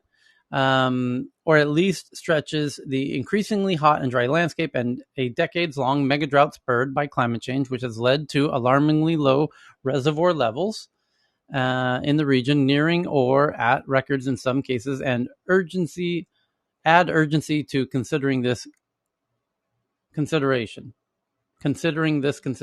What a terribly written paragraph. Anyway, the West has more hydraulic variability, more flood years and drought years per average year than any other part of the country. And a study published by Science Magazine in 2020 warned that the West is exiting an unusually wet time in its history and heading towards an unusually dry time that could last years, even centuries. Oh, lovely. It's just starting. People are already planning to move, and it's just starting, and it might last centuries. Lovely. The lakes are practically dry now. Some 42% of California's population is now under drought emergency. Every part of the state except Southern California and San Francisco Bay Area, California Governor Gavin Newsom said Thursday. And if some of the most prominent reservoirs in the West are any indication, residents may be in trouble. Yes, exactly. Lake Powell is gone. Climate change is definitely challenging the system. If predictions come to fruition and the recent warm, dry trends persist in the coming years, how will the West solve its water crisis? Is what this article is about. And the answer is they won't, and people will have to move. I'm telling you now, stop fucking around. Get the fuck out while you still can. We're not good at managing these types of situations, as COVID made perfectly abundantly clear. So get out. Sell your house now while you still can, because once they start selling, it'll be an avalanche and you won't get much for your house in the future. So if you're thinking about it, and you should be, start following the signs. We'll cover them daily here. We have been for a bit. You should be concerned. Read the article I just tweeted out from the Tech News Twitter account. If you're in California, or if you have loved ones in California, start paying attention now. The first one's out won't be so negatively economically impacted. The last one out will be screwed. So, but there is positive news in some sense. On the next article I'm tweeting now, that Western Australia plans to build the world's biggest renewable energy hub, and they're committing $100 billion to the project to convert wind and solar power into green fuels. $100 billion. That could help. That certainly will help. And that's the kind of moves that you'll need to see that would keep you from moving. But it doesn't necessarily help the drought situation, which, by the way, Australia is not immune from either, and South Africa as well. But there was another related article. Who was it? That's also Germany is saying they plan to be completely green energy by 2030. That's just 9 years away. That's truly ambitious and super applaudable. And Joe Biden plans to be 80% green energy by 2030. Also applaudable. Let's see if it happens. And moving to China, China drafts a new cybersecurity industry plan to govern data storage. This is super interesting. Here's why. Because you've got these big Chinese tech giants, just like America has, although they've got a whole lot of them. And these big Chinese tech giants collect data however they see fit in their own way. So you've got their version of Google, their version of Facebook, their version of Amazon. And just like the American tech companies, each company stores the data in ways that are specific to them and them alone. And it makes it not so easy to share the data between them. And now this is where this article gets truly interesting, because if I read the headline again, China drafts new cybersecurity industry plan to govern data storage. Chinese authorities set up efforts to draft regulations to better govern data storage, data transfer, personal data privacy. It sounds like they want to know if you have a user like Cheryl on Google and on Facebook and on Twitter and on LinkedIn and all these things. We want to be able to utilize that data of Cheryl across all of those different siloed data platforms. As it says, China authorities step up efforts to draft regulations to better govern data storage, data transfer, personal data privacy, and I suspect, why does the government have an interest in this? The government has shown a lot of interest in the data of Didi users and Alipay users. And there was a headline about 2 weeks ago, which Cheryl and Cal and others will recall, where the China's now wants Alipay to be absorbed by a state company and to create a credit score. So they're going to use Alipay. Well, what data does Alipay have? Well, very notably, they have all of your shopping history of everything you've ever bought. Okay. And we could certainly use that to generate a credit score. That data is very useful to the government. As Xi Jinping said himself on the very first meeting when he became the head of the CCP, the first meeting he had was to China's biggest tech company.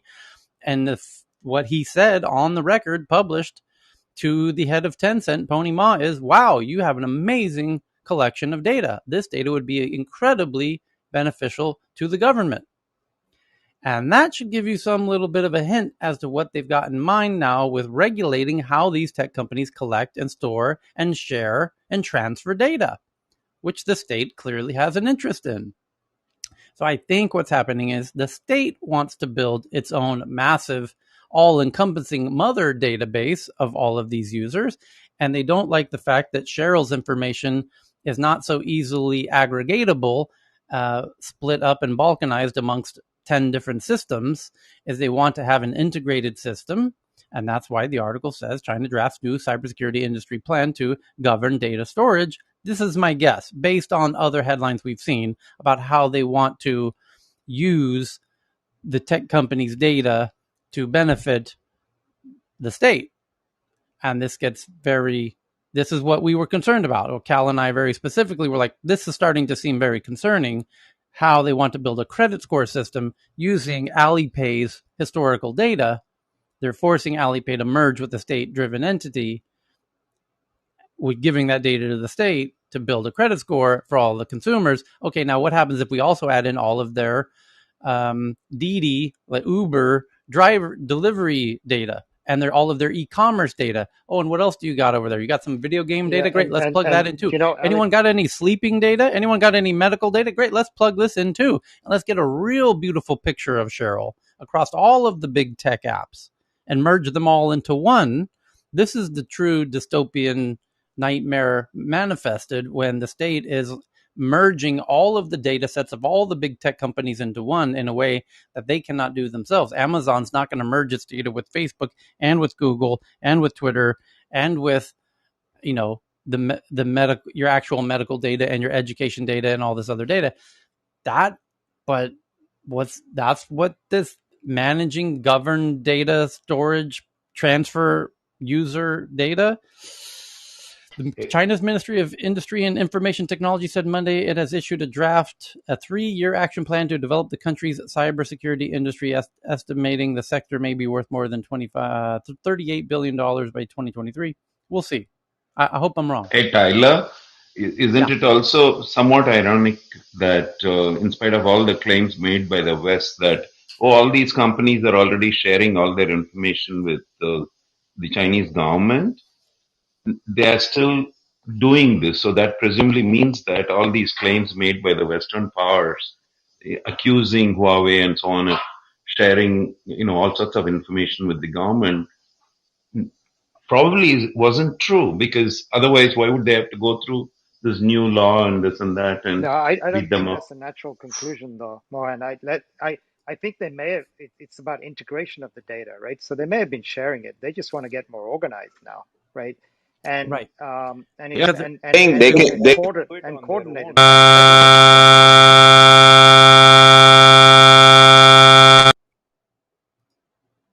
What the hell was that? What was that? I think class just He's got a out. robot. Yeah, I was like, Tornado siren. Whoa, Mohan's a robot. Mohan, we've outed you. Mohan Yeah. got a no, I got a phone call. That's what happened. Sorry. Boop beep Oh, Wow. boop boop beep Sure, boop beep IBM boop man. boop. Yeah, we all know that. that is I was what just happened. saying. No, I was just saying that if they had access to all that data, and the government has lots of people who are doing all this bad stuff across the world and so on, they could have done all this integration if they anyway already supposedly had all that data funneled to them by whoever, Tencent and Huawei and Alibaba and so on, Baidu, right? I mean, so I don't know. There is some contradiction, is all I'm saying somewhere. no. yes, yes and I'm not no. going to But challenge. I there's a mean, way. you're data wise, they could probably all pull it together. But there's more data coming now, right? You might as well get really That's my point. organized now, Exactly. right? Right. So that it's usable in real time going forward. So that to do that, you're going to need to set up a system where they are operating in similar structures from a data perspective. China drafts new cybersecurity industry plan to govern data storage. How the data is stored is going to be governed. And they're telling the tech companies, no, no, no. Here's how you store your data. Because why? Well, because that's how it would be useful to us if you did, apparently. I mean, this is not necessary. I mean, they could, of course, make the claim that they're doing it to the benefit of the tech company themselves. The tech company's like, no, no, no, we got this. We've been doing it this way for a decade. It's working fine. Thank you. And the government's like, no, no, no. You're going to store your data this way now. And when they talk about governance, Tyler, they talk about the architecture of the single citizen record, and they architect it in a way that's best for That's them my to point. mine. So, and then Cal's point on integration, key word here, because CDBCs, the whole like testing of that stuff, like lash the currency onto this thing, then you got a hot data set just running, like, as you say, giving a complete picture of the person. It's just really concerning because if we had not seen the article about the state forcing Alipay to merge with the state to use the historical data to generate a consumer credit score, and we already know they have a social credit score, and we know those two things will go together. Those two data sets of your social credit score and your actual credit score, those will clearly be part of the same database, right? And we said at that time, oh, this will be very concerning if they start forcing Didi to share their data to merge into that, because Didi's data could enhance that, and so could Meituan's data, and so could Taobao's data, and so could you start adding in all of the other tech giants' data into this, and you get this incredible 360 ability, just as if you were to merge all of Google and Gmails and Facebooks and Messengers and every messaging app and every app in your phone. If I could merge all of those data sets together, I would know more about you than your mom or your husband or wife or anybody by far. So it's truly concerning. We said that when the headline came out about they're forcing Alipay to merge with the state, we're like, uh-oh, sure hope they don't force Didi to merge too, and hope they don't force these other companies to merge. And now here's the headline that they're now dictating how these companies need to store their data. Well, why? They seem to be doing fine previously. And by the way, these in the US, if the US tried to tell Google, here's how you're going to store your data, Google will be like, yeah, fucking right. Just to be clear, what's interesting that's happening in the medical world, and again, hammer nail, so I'll talk about that, is that the government is actually saying you'll get paid less as a physician unless your data is stored this way. And I tweeted this at you, Tyler, but this exact issue is occurring right now because Truvada. Oh, check. Oh, I just found something. Yeah, it's called I just FHIR, found something. FHIR, and Truvada is a company that represents 10 of the 30 largest health systems, and they're taking your data. Many of you in the US are actually going to these health systems. I'll name one of them that's very well known, which is Ascension. Check. I gotta share this headline. I'm sorry to interrupt you. Go ahead. This is just too good. I'm burning. Whew, check this out. So, Sarah found this one. Sarah, you on stage? This is incredible. Well done. Here's the headline. China plans common data platform for the Greater Bay Area to promote circulation and sharing of data between Guangdong, Hong Kong, and Macau. So similar to the previous article of the theory that they're going to merge the data sets of the big data companies, of the big tech companies, to give a more fuller profile of Cheryl and every citizen in China. Is that what's going on? Well, this headline, China plans common data platform for Greater Bay Area. Data regulation, same words, data regulation, has become a major focus in China for China authorities in this month, with a raft of new measures and initiatives announced. And let me read a little bit more. Hey, Because I Shenzhen is told you not guys, included, huh, Tyler? no, it will be for sure.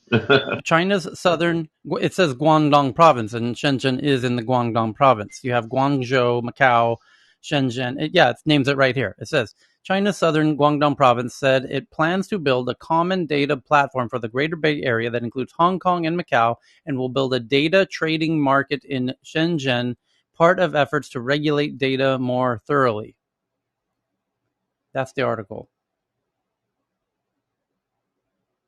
So if they're sharing data between geographies so that they're all on the same platform together, they all interoperate, because cities in America have their own separate systems, just like every hospital has a separate system.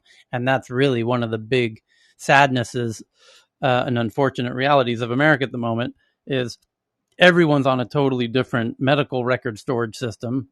Everyone's on a different, school system. Every dentist on the planet has a different data system. And wouldn't it be nice if they were interoperable? Well, In America, that ain't going to happen because the way that we're structured, for good or bad. In this case, China's like, you know what? Let's go ahead and make all this shit interoperable because we got some plans. See, this is the We got some problem, right? plans. In America, we have suffered a lot with high prices for healthcare and all that because of all this nonsense. The islands of data and people having vested interest not to actually make them easily shareable. But then at the same time, we are all unhappy if somebody does all this in a grand fashion across the country because then we are worried about the big brother kind of thing. So I So will say that Yes in and the no. U.S. Yeah, now, yes and no. Tyler, just want to clarify, as of the Yeah. Cures Act, all hospitals have to now connect their data using FHIR. So as of this Okay. year, there were two big things that happened. One is you get your data immediately before the doctor even sees it. So like as a patient, as soon as it goes into the medical record, it will be in your patient portal. There was a lot of hoopla around that. And then two, it's that the hospitals will literally get paid less if they don't share their data. And so all the hospitals switched over.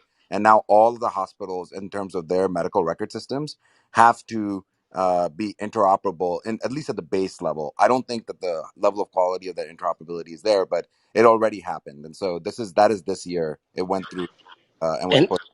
and there's like fines too, right, Danish? Like Yeah. 25K or something like that per incidence. Exactly. And so like, if you have to break the ceiling, which is a medical term, which is like you have to actually provide, you have to provide information outside of the interoperability to be able to provide care. There can be some people can come after you for that, but wanted to make sure that the interoperability issue has been solved. But to go into the bad of that, as I was mentioning with Truvada, this is a bunch of health systems that started a data company to sell that juicy patient data directly to the tech companies and to others and to insurance companies without. So when you go into the doctor's office, you sign a consent that says, hey, this is now the hospital's data, and that hospital can then quote unquote de-identify. But we already know from other articles we've discussed right here on Tech News Around the World that they can actually re-identify later, but they de-identify the data, and now these health systems are selling the data without giving the patient a single dollar, and they just raised $95 million for this. So just want to let people know that while there's good of interoperability, Mohan, to your point, there's actually bad that's already happening here, stateside. Yeah, and it's one simple example that's scary is or good is Saner and New York Life have a data exchange agreement now, and so Saner is I think number 2 or number 3 in patient healthcare data. So Yeah, there's a We few used to companies here. feel very good that Kaiser Permanente for the last many years has been fantastic in providing all sorts of online access, and it's so good that they have leveraged IT so much. But then now you get into these sorts of complications or whatever, concerns. I want to pause Justin to see if Justin had a favorite article in the political tech space recently, or we can do. I've still got 25 or 30 to go through, and I'm now caught up to the past. I'm still on the past 10 hours. So, can you give me legit 5 minutes? My dog will not yep. stop, and I don't want to subject your audience. Yeah. So, but anyone else have an article from their part of the world, professionally or geographically? If not, I'm going to go through my 25 tweets right here. So here we go. Here's one. Mitra, the robot is helping India's COVID patients. I'm tweeting this one out right now. And close that. Go back. Sorry for that. Here we go. It's from CNN, and this robot, it looks a lot like the SoftBank Pepper robot, but it's joining the fight against coronavirus in India. A handful of hospitals are using robots to assist healthcare workers on the front lines of the pandemic because guess what? Robots don't get COVID. Pretty clever, huh? So it's kind of it stands at the front of the place and it does a temperature scan on you, and it has like an iPad on its chest, and it has your data. Pretty clever if you could reduce the amount of humans that might be able, and that are standing in a hospital who, if they become infected, could transmit it on to lots of other people. So could be clever. However, the next article is a campaign to stop killer robots, and the website is stopkillerrobots.org. And indeed, Amazon employees, Google employees are concerned about how the technologies they're building are being used by governments. And Boston Dynamics was just acquired by Hyundai, which will be militarized. And it's this idea of these militarized drones, especially. I have to imagine you're going to have a whole lot of drone company employees being very worried about how those might be used now that they can be militarized and all that. So you can stop by stopkillerrobots.com to learn all the latest news and updates about how it talks about the killer robot drone in Libya right on the front page. So you can really, and that's what got us all interested in that. I'm ready when you are, And Tyler. I've got a great one right here. So this one's too good to stop on. It's and then I'll give it to you, Justin, and then anyone else who has a headline from their part of the world. It says, "Hello." This is a New York Times article. Hello, content creators. Silicon Valley's investors want to meet you. The online influencer culture is starting to draw serious interest from big venture capital firms, but the real money could be in digital tools, not the personalities. And it tells the story of Tucker Schreiber, a 20-year-old co-founder of a startup called Combo that was building a video editing platform. Noticed a lot more emails in his inbox. Though his company had no employees and no products, he hadn't even said he was looking for money. Investors were sending him streams of messages. I started getting 5 to 10 inbound emails daily from a couple of weeks straight from investors. Mr. Schreiber's startup was riding a boom in investors targeting the so-called creator or influencer economy. The boom in the creator economy itself has renewed interest in social media among venture capitalists who for years thought there was little point to looking for social upstarts, with the likes of Facebook and Snapchat sucking the air out of the market. Creators are people who build audiences online and find ways to make money from those audiences. They are usually young digital natives who are trying to make a living from their social media work, and big Silicon Valley investors increasingly see them as the next financial vein to be tapped on the internet.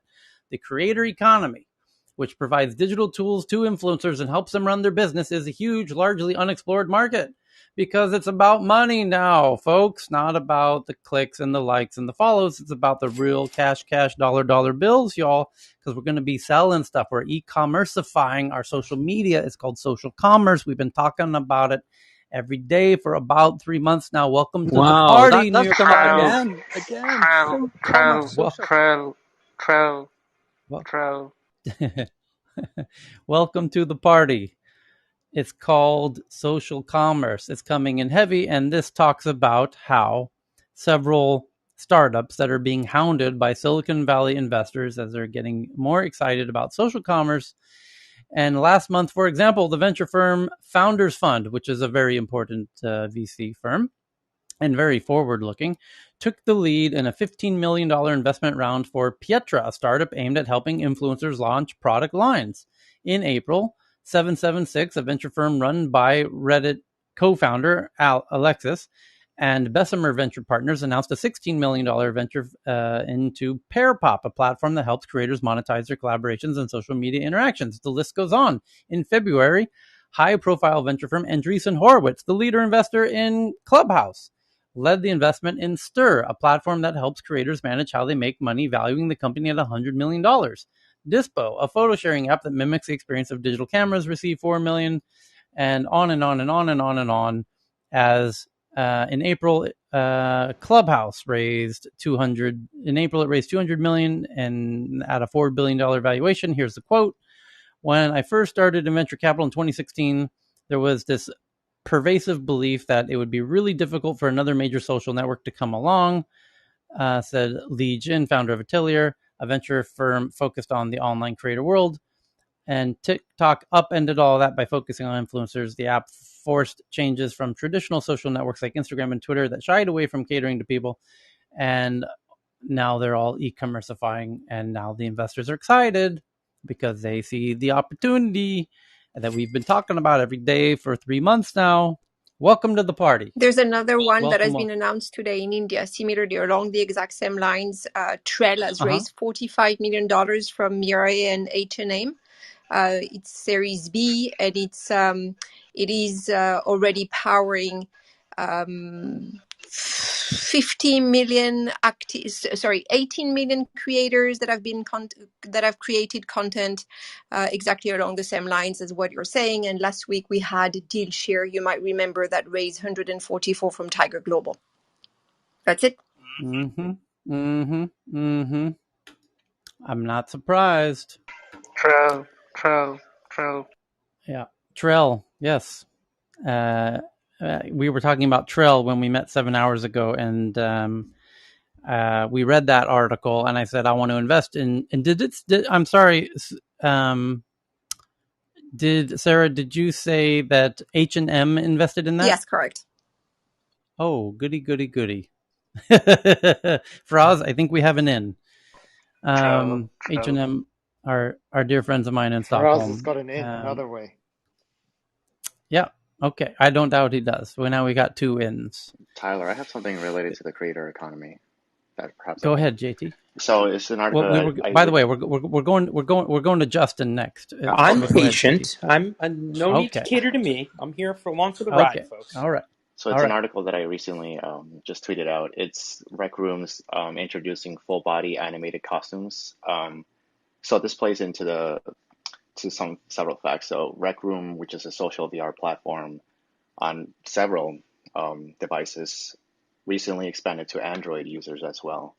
And it has a creator economy built in where users are able to create different. Who's this? I'm sorry. Who's the company? Rec Room. Oh, right. It's a social VR platform online, and you can use it on the Oculus Quest. So now users can actually one of our build. buddies is one of the creators of that game. Mm-hmm. So he comes in. He used to be in here every day with us. Yeah. Yeah. So now they could actually create full body avatar costumes on the platform, which is pretty unique because on most of the different social VR platforms, you only get partial avatars. So you only get like the body and the head and the arms, but now you get to have like the legs and actual full body avatars. So it's pretty cool, and this gives users the ability to create now new things and make even more money. So I just wanted to throw that out as a connection to the creator economy that you just were talking about. Very cool. Thank you for that. So what else we got? Oh, Justin, you're up. Yes. Did we do Revel? No. Okay, and I think I'm pronouncing it right. So this is from Cheryl, folks, but it does have a strong U.S. government tint, even though it's not really naming the U.S. government. So the hacker group that's known for ransomware attacks against not only the United States, but against servers for companies all throughout the world, including the EU. There was a recent ransomware attack that affected 1,500 companies. Well, their ransomware websites on the dark web, a significant portion, maybe even all of them, according to CNBC, are down. And nobody knows why. Nobody's claiming credit. But this comes on the heels of Tech News Around the World has done as good or better of a job covering this than really any other media platform out there. On the heels of the JBS, which was a meatpacking plant attack in the United States, on the heels of a colonial pipeline hack by Russian groups that affected 45% of the fuel to the eastern seaboard of the United States. So think Washington, D.C., think New York, think Boston. And more specifically, it comes on the heels of a meeting between Vladimir Putin and President Joe Biden where they discussed this specific topic, cybersecurity issues and hacking. So what you saw was Joe Biden called Vladimir Putin on Friday, 2 weeks after the meeting that they had I want to say it was in Brussels, to reiterate, like, Geneva. in Geneva. I keep messing that up. Thank you, Tyler. In Geneva, Biden gave Vladimir Putin a list of companies, 17 critical designations for infrastructure, essentially saying, if you're the Russian government, stay the fuck away from these. If you have criminal organizations in your country, stay the fuck away from these. If you don't, there will be consequences. Ultimately, some of these things were hacked, again, in the recent ransomware attack that hit 1,500 businesses.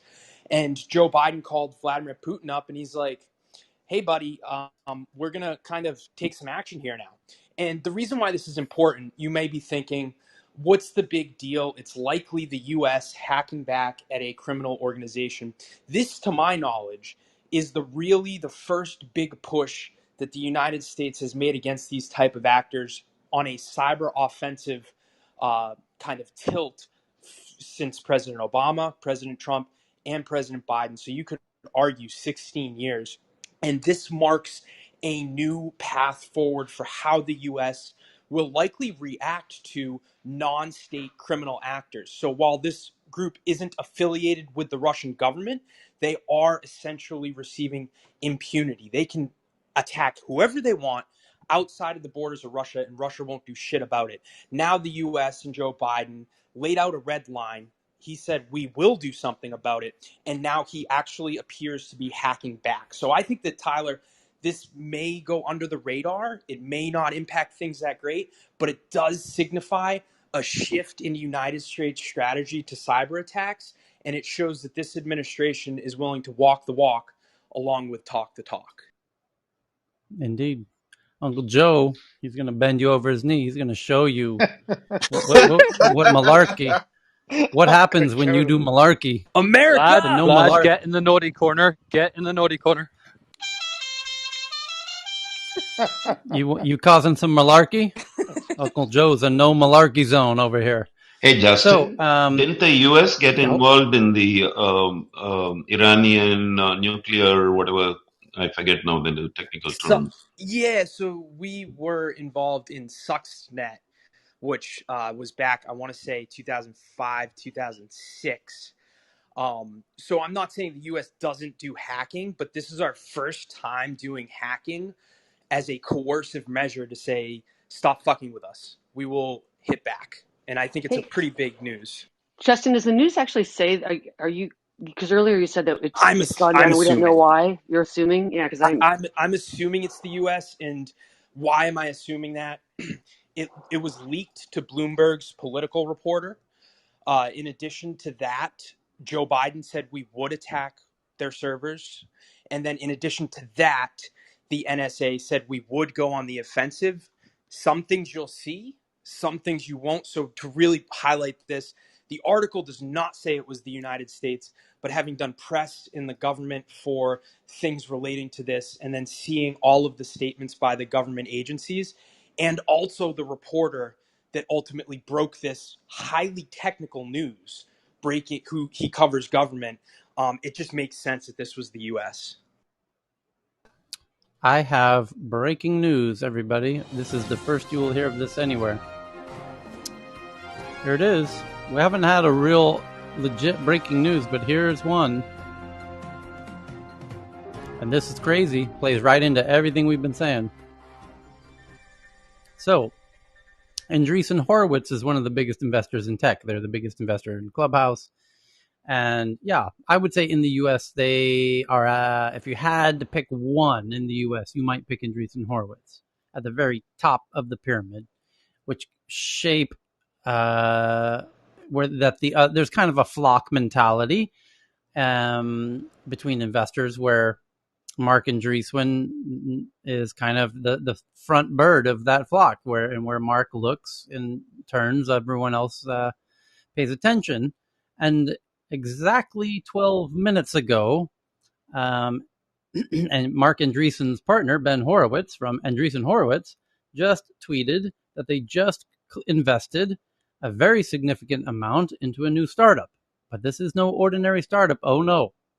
This startup is called, speaking of flocks, is called Flock Safety. And what is Flock Safety? Well, get ready. Flock Safety is a special camera.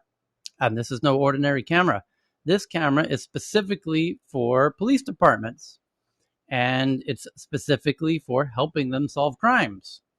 And Flock Safety uses computer vision to fight crime. While there is a legacy market for automated license plate detection cameras, Flock Safety far surpasses existing capabilities. Instead of only being able to search for hits on a specific license plate, Flock Safety allows law enforcement officers to query for various characteristics of a suspect's vehicle, including make and model, color, paper plates, and attributes that observers may notice even when they don't catch a license plate at the scene of a crime, like a specific bumper color. The results are not just astounding from a crime-solving standpoint, but the impact is a much more objective form of fighting crime. Finding an exact vehicle instead of pulling over every silver sedan is safer for citizens and law enforcement alike, is how they pitch it. And the results of flock safety in action are astounding, frequently finding stolen vehicles, substantially reducing residential burglaries, and in more dangerous situations, empowering law enforcement to intervene in Amber Alerts and resolve lethal crimes that would otherwise go unsolved.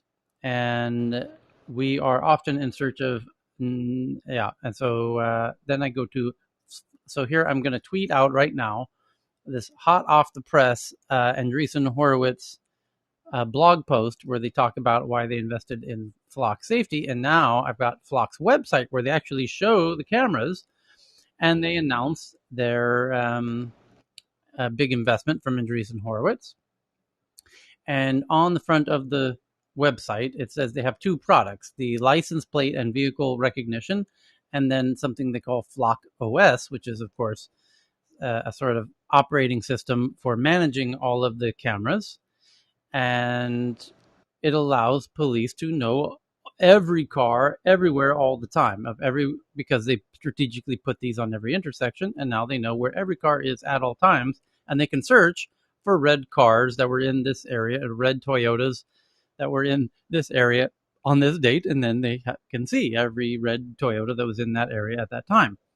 And it creates an almost Google-like ability for searching by car color, car type, of course, license plate, and other characteristics that they previously couldn't search by. They could pretty much only search by license plates previously.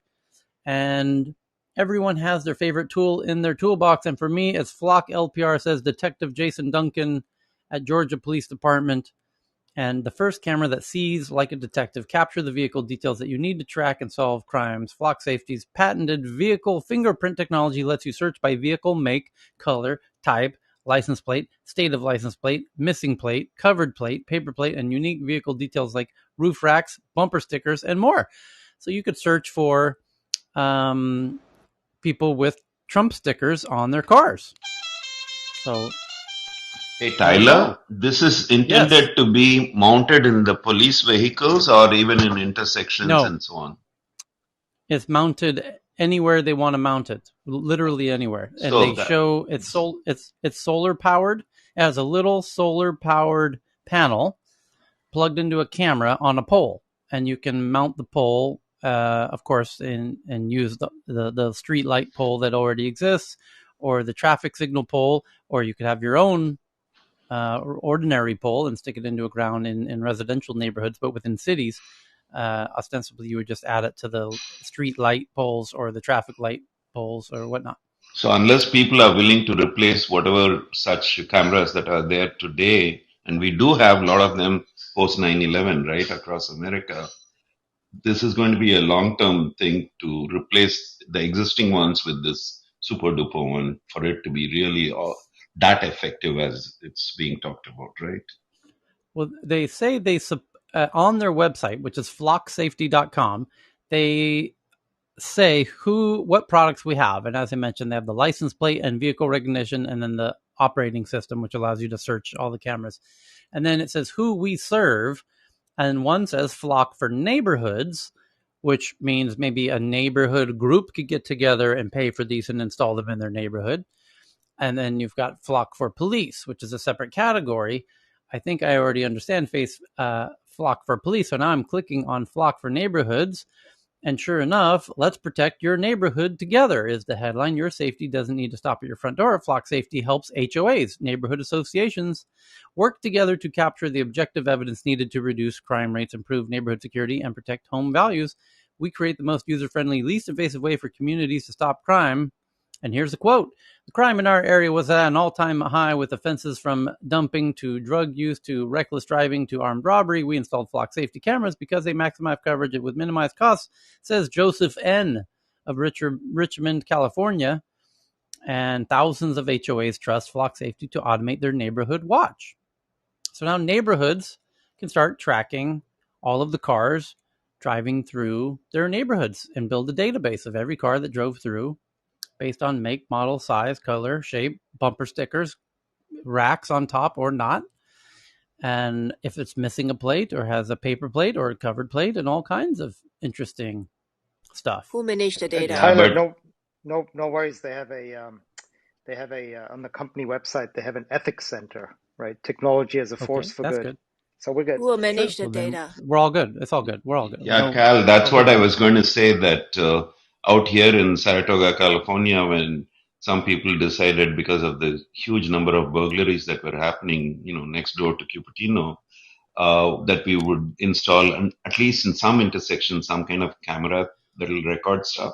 All hell broke loose with people saying, "Oh, privacy violation, blah blah blah." So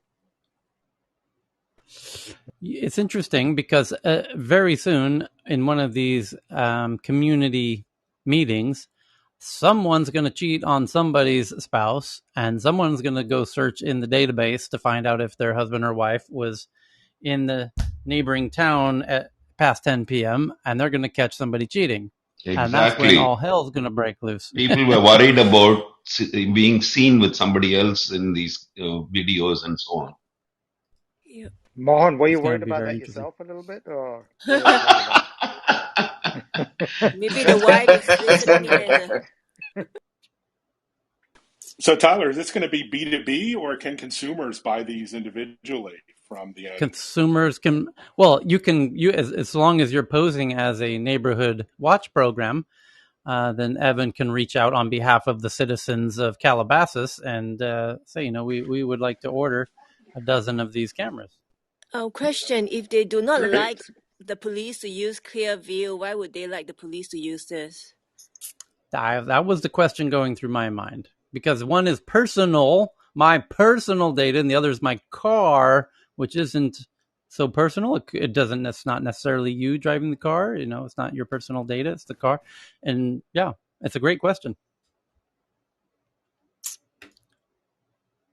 Really, really interesting concept. So, anyways, lots of other headlines to get into, and I forgot to thank Justin for his headline because, as you can tell, he's a whiz bang savant when it comes to political issues, and that's why you see me hanging out in Justin's room every day before we open Tech News Around the World, because he does a room for the 2 hours leading up right before we start.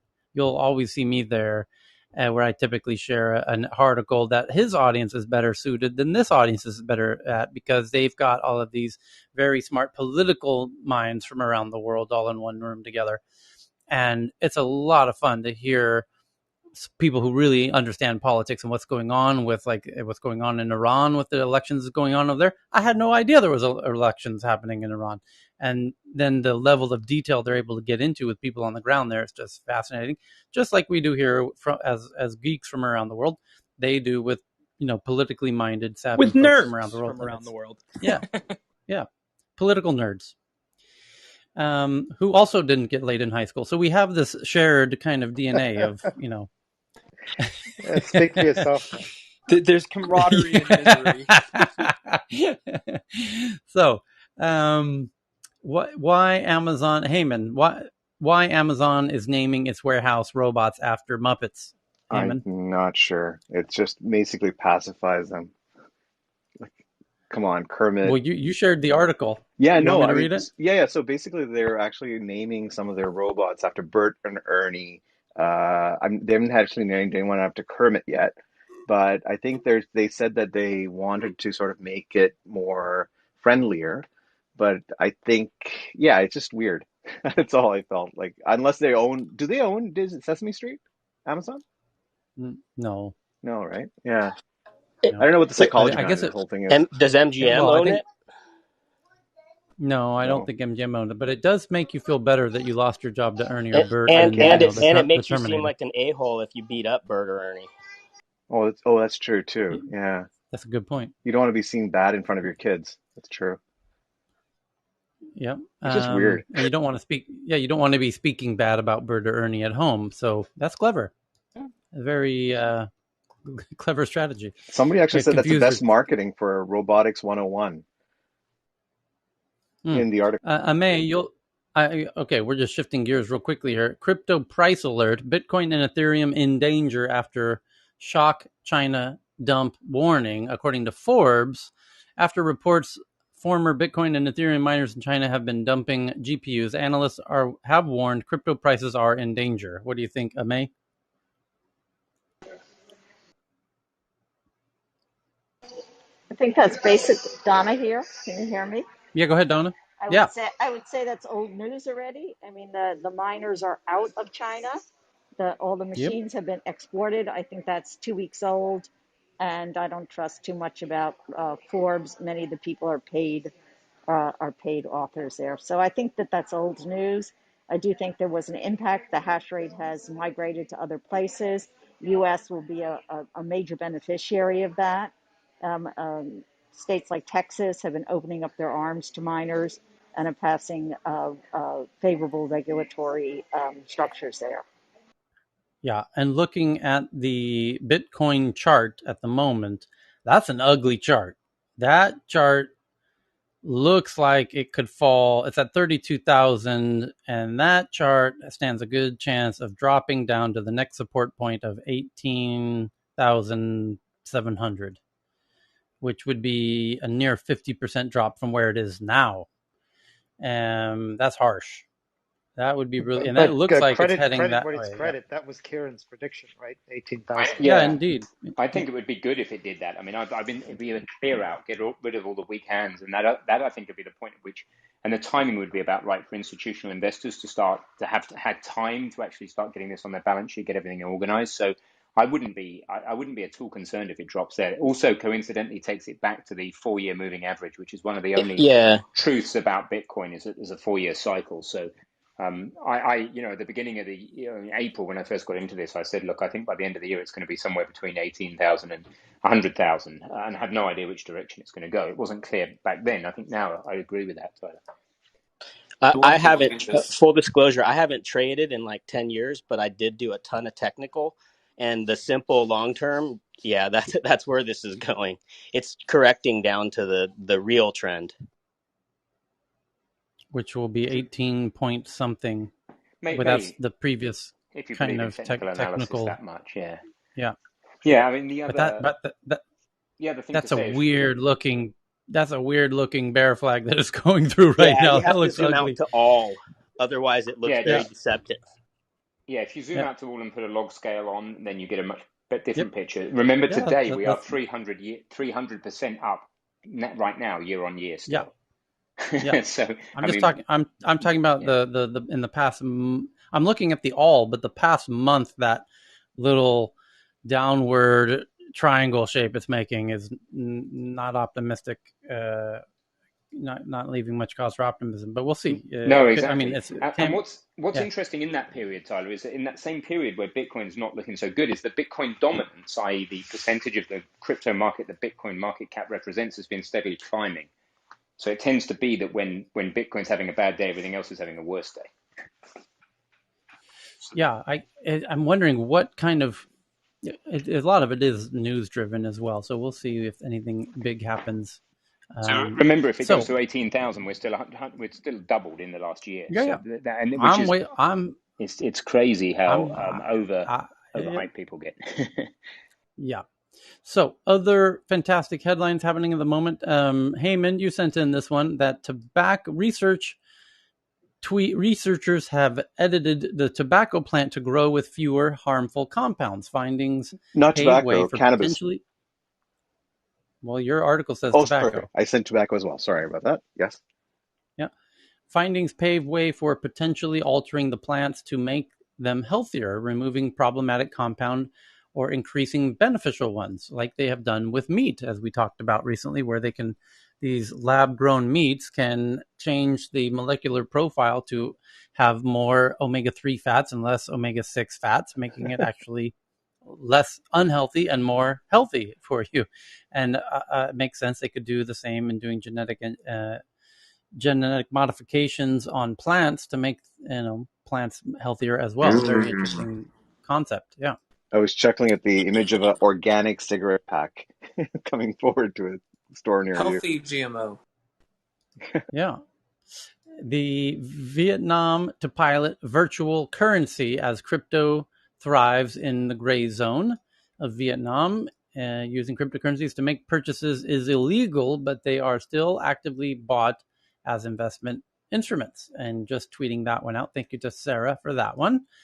And keeping in the South China Sea neighborhood, to capture Taiwan, Chinese forces might attack from several directions. For many years, Taiwanese defense planners assumed that if and when China invades, the main Chinese force would sail across the 100-mile Taiwanese Strait.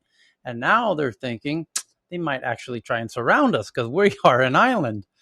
What an interesting breakthrough that is. For people that really The want some submarines. historical, for people that want historical context on this, a lot of this is worked out in the 50s and 70s with stuff. Look up anything about the island of Formosa. A lot of things we call Taiwan now used to be called Formosa, and that's where a lot of the things was actually a big item for the JFK debates and stuff was how much we're going to defend Taiwan if something goes wrong. Now, I'm going to reveal something. This is a bit of breaking news that you've not probably heard this anywhere, and if you have, let me know. But I heard from somebody who knows that in the event that Taiwan gets really worried, and if China does attack Taiwan, that Taiwan will launch missiles to where? Does anyone know where? So I can test to see Beijing, if you know what. just a little bit of distance away, and they've got the tech to do No. it. No? No. If China attacks Taiwan, Taiwan will launch missiles at where? North Korea. No. No, what's the most population dense Hong Kong? part on their border? I'm No. forgetting. Philippines. Nope. Hong Kong? The correct answer. Japan? Okinawa? No. Guam, America. Oh, Why? but why? Because then America will be given all clearance to take over Taiwan in a defensive posture, of course. But then there could be no mistake as to why America can commit completely to taking over Taiwan in a prearranged. This is apparently prearranged. But then the nearest U.S. base is in Okinawa. That's why everything in That's true. Taiwan is running on the American standard. I brought this up earlier. But Cheryl, Taiwan's not going to attack Japan. They're going to attack America because America's in on this with them, and America's going to defend them. It's like the Gulf of Tonkin. There's a lot of this shit that goes down historically. Anyway, so mark my words, because I can say this, and the person who said this to me cannot say it because they know.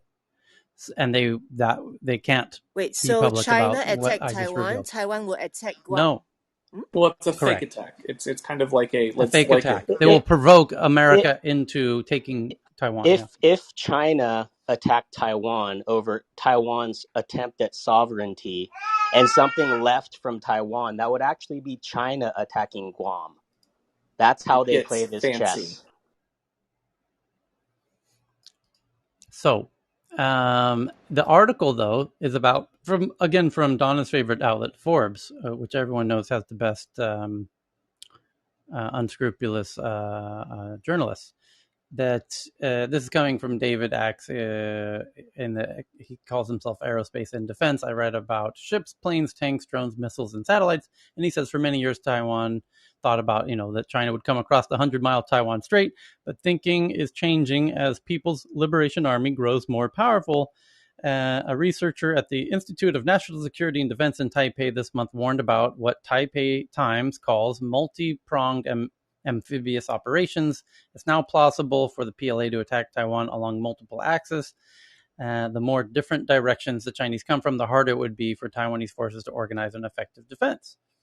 There would be obvious reasons for the PLA to aim for southwestern Taiwan. That's where the island's most accessible beaches are. But the rudimentary state of Chinese amphibious forces until recently was another factor. And it's a really interesting article that I think I just did tweet out, but let me make sure I tweeted it out. Now I have. So there you go. It's on the Tech News Twitter account at TNATW. And I'm going on the record with another prediction. Although this one, I hope we never have to find out if I'm right or wrong. Poppy sent in a fantastic article in the previous time zone that I'm just resharing now. Also just sending it to the Twitter account, that a special camera, a graphene camera, images the activity of living heart cells using a novel device made from carbon atoms and a laser. Researchers captured real-time electrical signals from muscle tissues. Fancy. Right? I thought you'd like that, Chris. And because we are electronic beings after all, and those electronic signals start ostensibly in our computer in the brain and work its way down to our muscles. And it's a really long article from Wired, but it's McAllister McGuire from Stanford University bought a lot of fertilized chicken eggs from Trader Joe's. McGuire didn't study chickens. He's a chemist, and he was buying eggs because he was developing a device for imaging electrical activity in beating hearts. Chicken embryo hearts just happened to be well suited for the testing. And he says things didn't go so well in a proof of principle experiment described in June. He and a group of physicists from UC Berkeley detailed how they created and ultimately successfully used a camera for recording electrical activity in living cells, which can be hard to monitor across large tissues in real time using other methods. It's not an optical camera. It's one made from carbon atoms and lasers. And to build it, they started with an extremely thin sheet of carbon made of a single layer of atoms arranged in a honeycomb pattern. You know, like you and your kids do on the weekend. And it's called graphene. And graphene's reflexivity changes when it is exposed to electrical fields, something I'm sure Chris knows all about. It becomes either more like a mirror that reflects light very well, or more like a dark object that does not reflect light at all. And you can see the actual device in this article if you're really interested. We just tweeted it out from the news Twitter account. Really long article. And McGuire is now working on as a medical device engineer, and they're still excited about their research. So they're waiting to see whether there's success at Stanford and Berkeley will advance it. And they have a lot of fondness for the whole idea. And I think it would be awesome for somebody to take it forward, he says. It's kind of an interesting development, and tweeted that out. Biden wants the FCC to fix net neutrality, but it can't. Not yet. It has other things it has to do before they can fix all this net neutrality spaghetti mess. Because Biden hasn't nominated a fifth commissioner to break the two deadlock between Democrats and Republicans. So there's a little bit of a problem.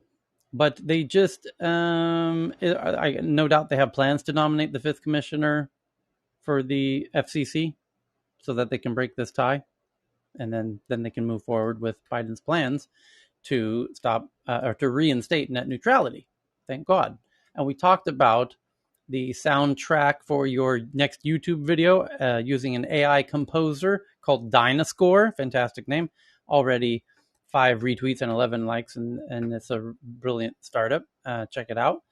And California rule bans elementary schools from students from campuses if they refuse to wear a mask in California.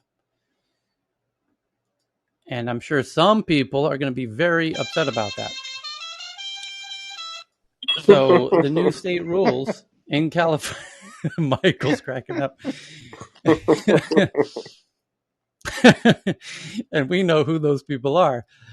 New state rules in California would require kindergarten through 12th grade students, that's basically everybody under the age of 17, to wear a face mask inside classrooms and buildings or be banned from entering the school. Students denied entry to their campus for refusing to wear a mask would be provided with an alternative form of education. The regulations state the rule proposes exceptions be made for students with special health needs or disabilities. The LA Times noted that students who forgot their masks must be provided a face covering.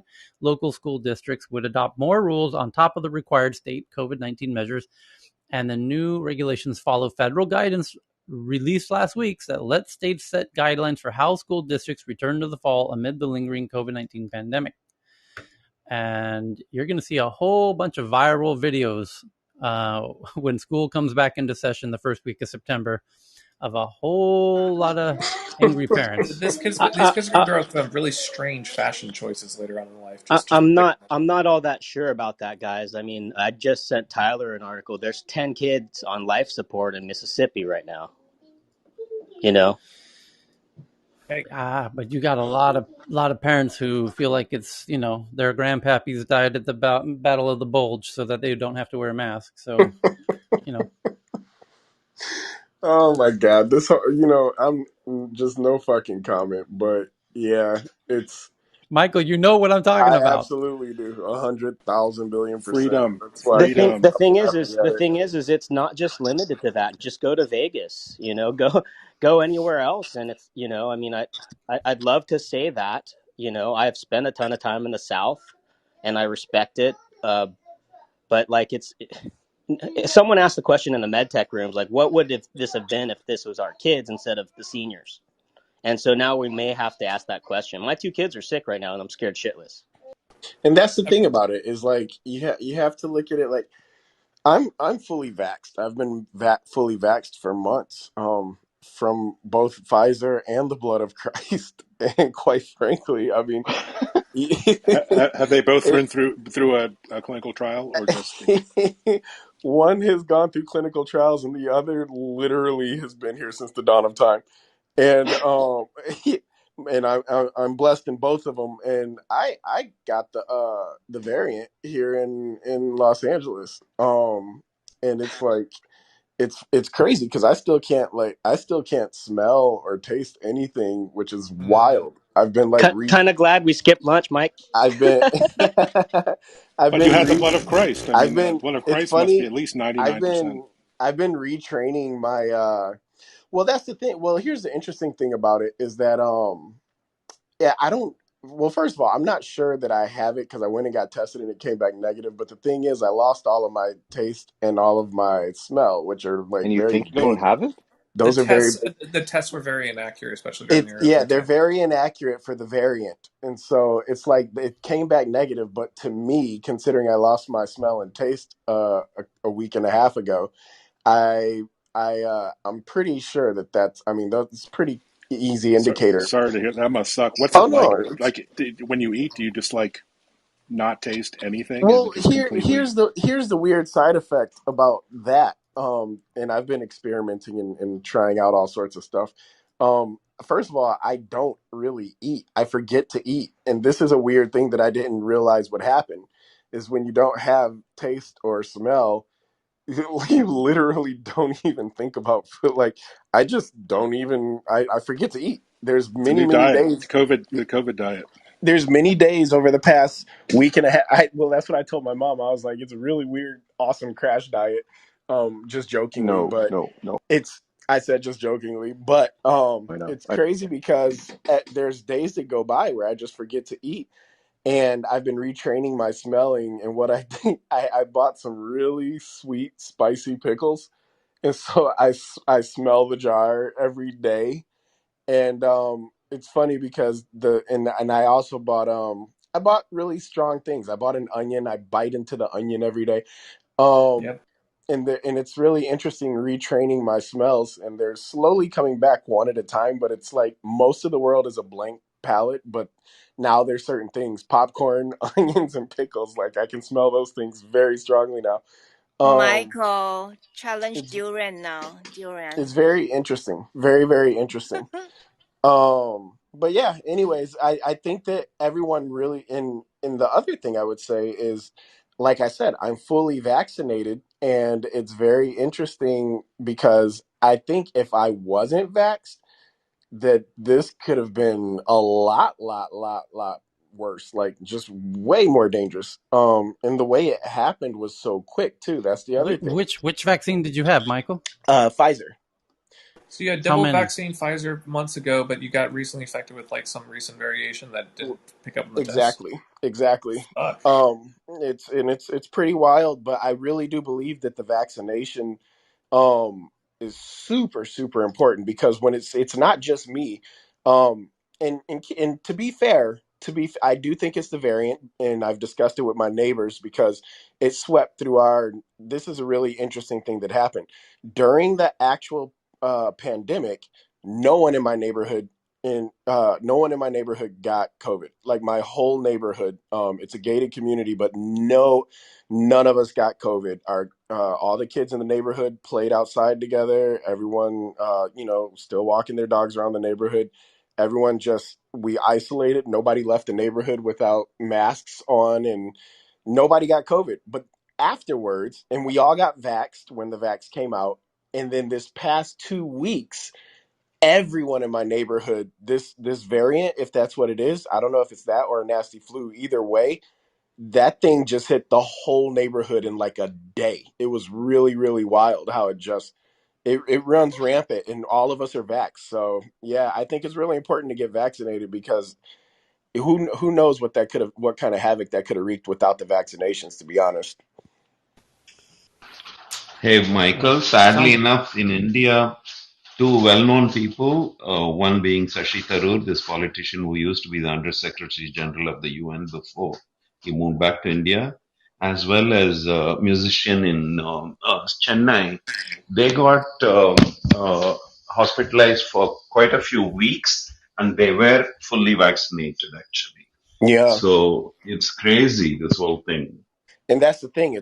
That's why I said in my opinion, the vaccination is a no-brainer because I'm pretty sure that as brutal as that thing was on day one, and how quickly it wiped through the neighborhood, had we not all been vaxxed, I'm pretty sure several of us would have ended up dead. And we do have a couple of seniors in the neighborhood, and I Did mean it that did it thing was hit you like a train? Like it literally, you're standing it. one day and Yeah, like boom, like holy shit, I'm sleeping on the couch all day for some reason. it was really I haven't experienced a flu like that, I don't think, ever, which is why I'm so sure, even though that test came back negative.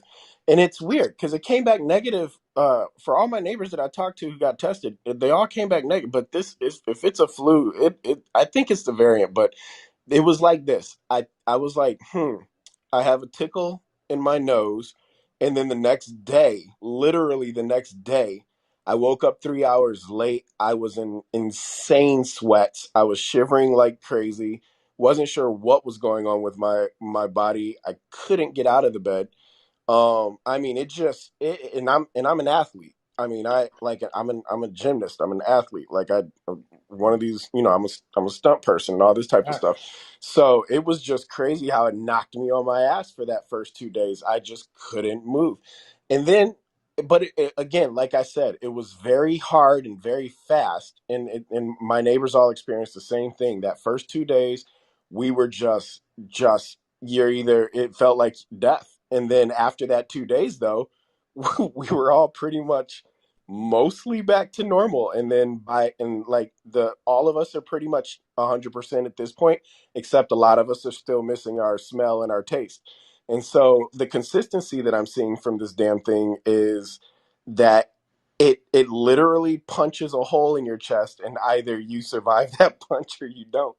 And so I'm thinking, because we were all vaxxed up, that's why it kind of passed through us so quickly, and we were just kind of basically fine after that couple days. But I can only imagine what that thing is going to do to people who aren't vaxxed. So So all yeah. those people in Santa Monica on the beach with stuff going in, foodies and everything, even if they're fully vaxxed, they could be like permanently robbing their food and flavor taste for a long And while and that's the stuff. thing is like, and the thing about that, and this is what I would say about that. I'd say probably half of my neighbors, their taste and smell has come all the way back. But then you got people like me who, it's been 2 weeks and I'm still retraining my senses to come back. I can taste things, but it's really strange. It's like the palate has been restricted, so I can taste things and know that they're sweet or spicy or like those types of sweeping things, but not specifics. Like if I eat, it is going to sound weird, but if I had popcorn and jalapeno in the same bite, I can tell they're different textures and I can tell why they're different, but I can't, but they don't taste like anything. Michael, So if you need any help, let us know, okay? All right, you could DM me.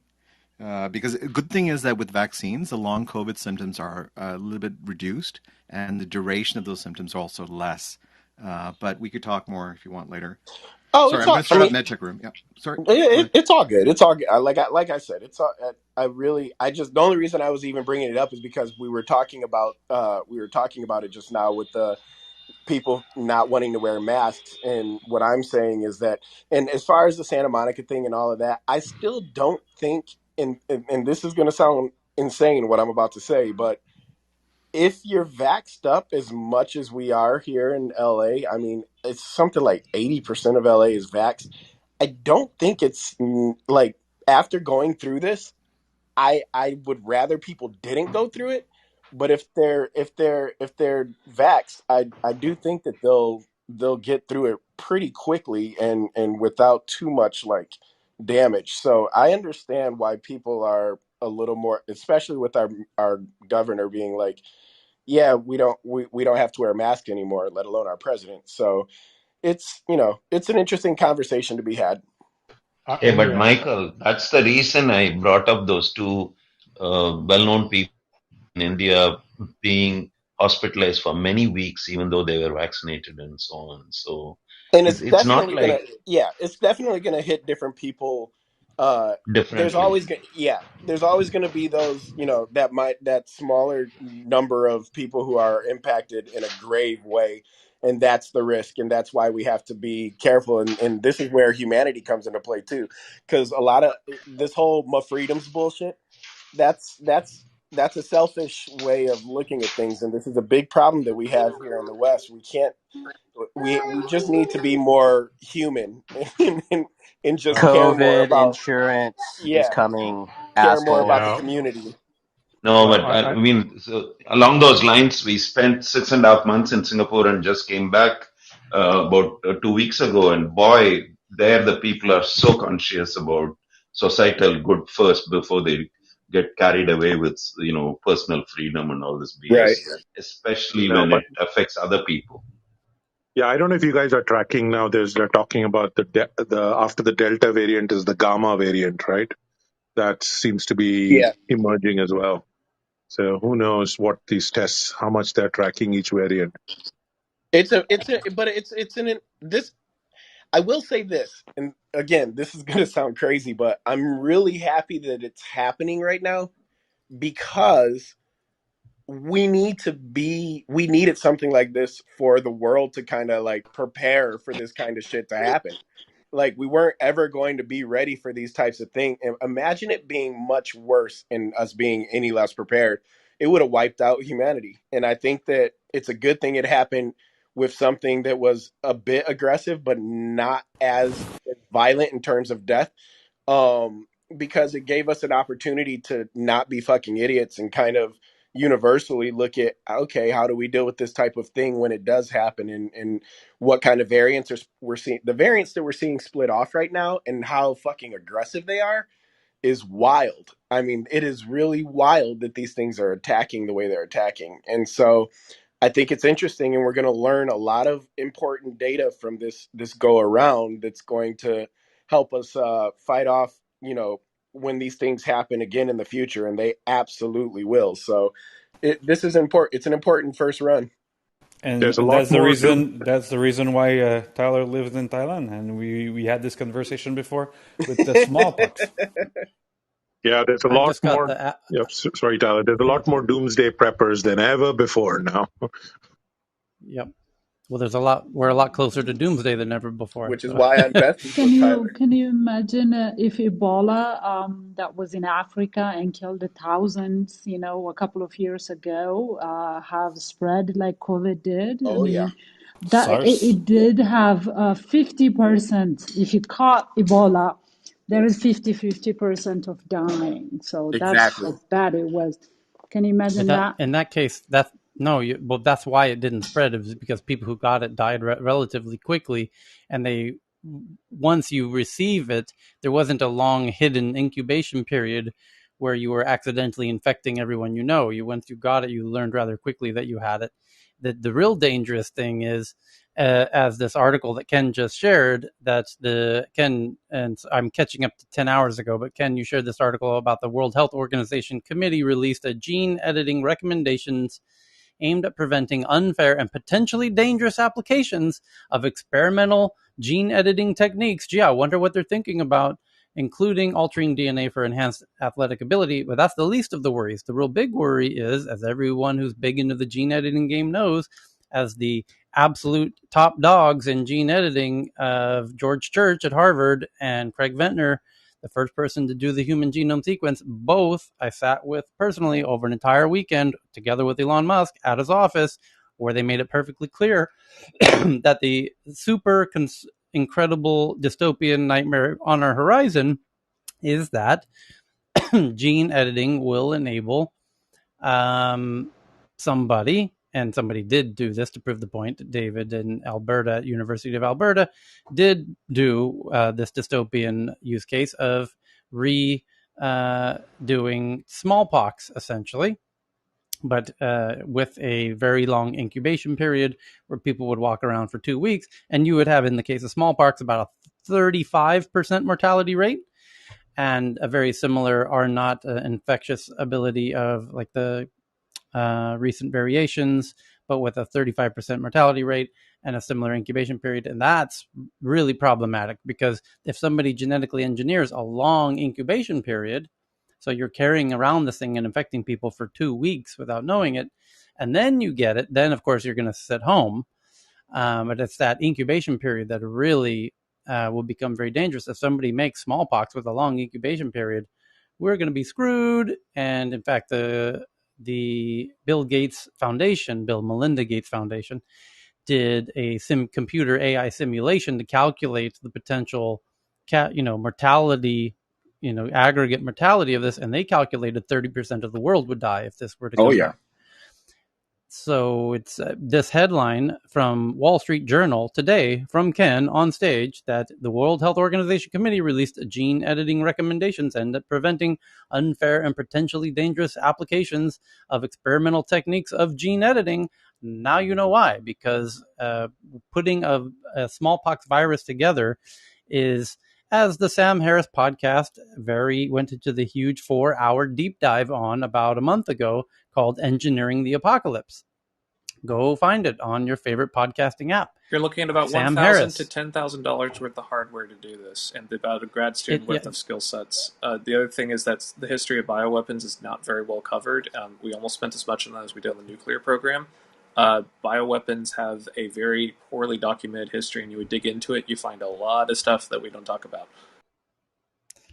Well, the real unfortunate reality is that everyone that I've spoken to about this since, who's any kind of authority on the topic, and Walter Isaacson just wrote a book on the topic where he interviews all the top genetic engineers like George Church and Craig Ventner, and everybody concedes the point that the monitoring of this potentially happening by the U.S. intelligence agency is pretty much limited to within the continental U.S. We have very little ability to monitor this happening in other countries, where they know it could be happening. Iran just enriched uranium in the past week and a half, which is incredibly more difficult than what I'm proposing technologically.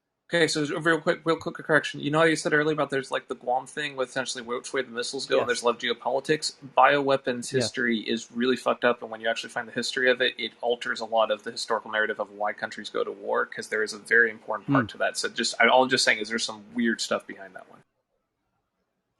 So anyway, yes, that is why I'm on a remote island in Thailand, and it's no joke. And the people who know the most about it are the ones who told me it's no joke. So I'm not hearing this from, some third-rate news outlet. I'm hearing it from the people who got the Nobel Prizes, and when you have dinner with them and they tell you their deepest, darkest fears, and they confirm each other's deepest, darkest fears.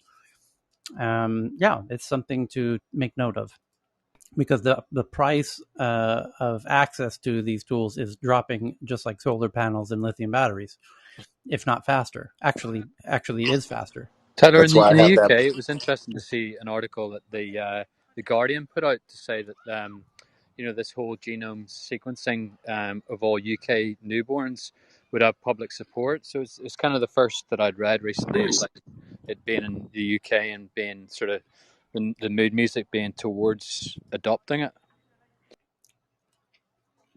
So there's a headline. Well, a headline just came out in the past 24 hours from CNBC. The world must start preparing for the next pandemic. Singapore's senior minister says the next global pandemic could happen anytime, and the world must start preparing for it now. He chairs the G20 panel on global experts that released a report on Friday, which proposes measures to prevent outbreaks and quickly respond to any future pandemic. The measures include better and more reliable funding for the World Health Organization, as well as tapping multilateral institutions such as the World Bank and the IMF to help fund the fight against the pandemic. Here's why he's saying this. He knows what I just told you.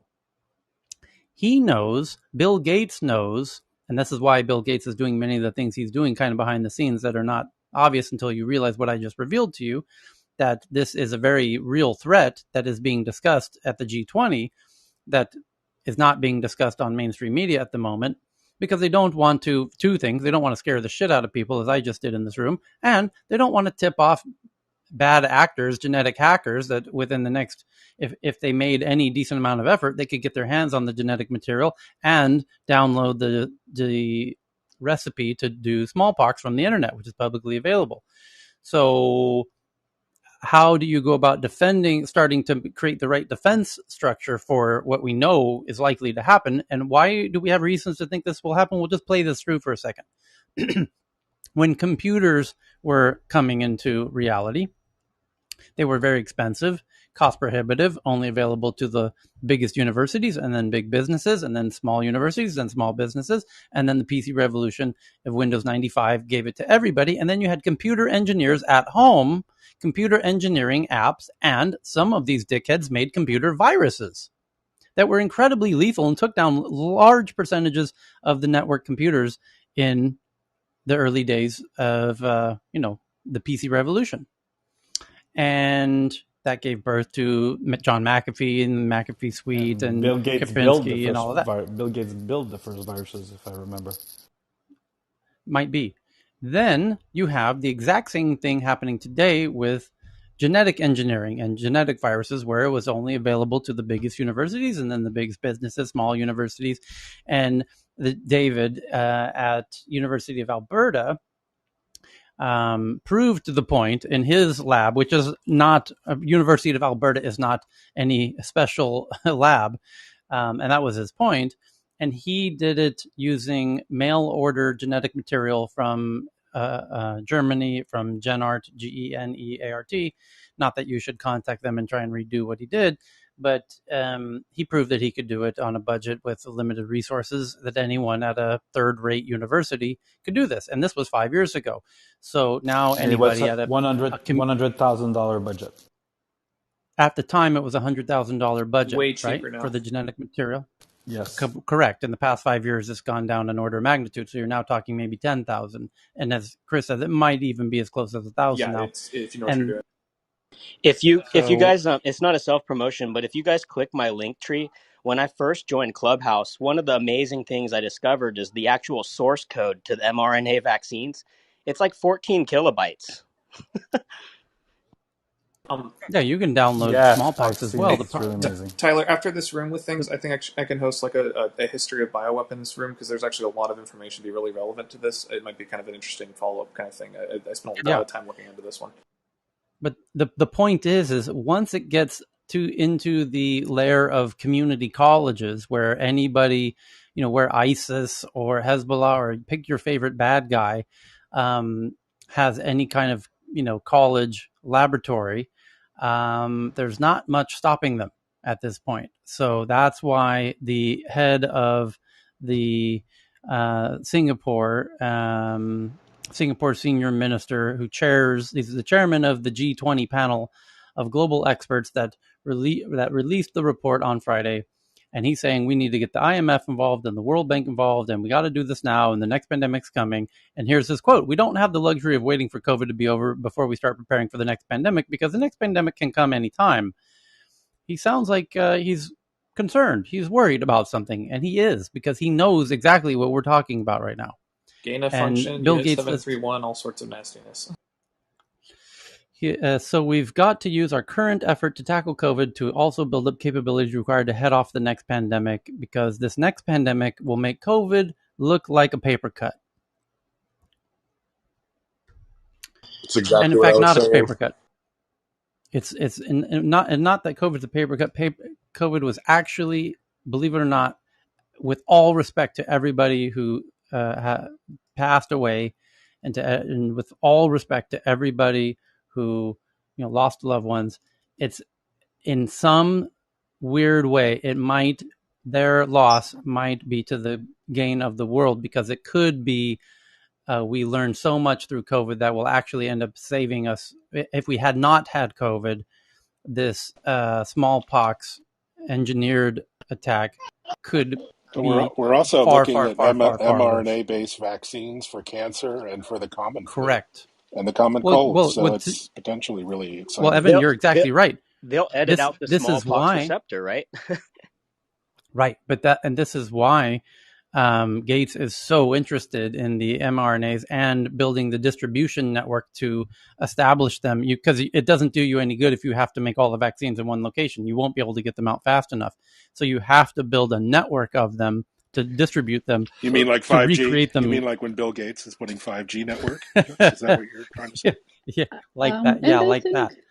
and I think it's also very, very important that the countries are open about anything that happens in their borders, and that there is a lot of cooperation. So one of the things that I have seen being in Ethiopia and the Ebola, it didn't come here, it was in West Africa, but when it starts spreading in West Africa and the Ebola, and one of the things that happened, I know that it was poor countries, and then they needed support from developed countries, but a lot of the experts came in, they immediately tried to contain it and try to find solutions. Even Fauci was there so many times.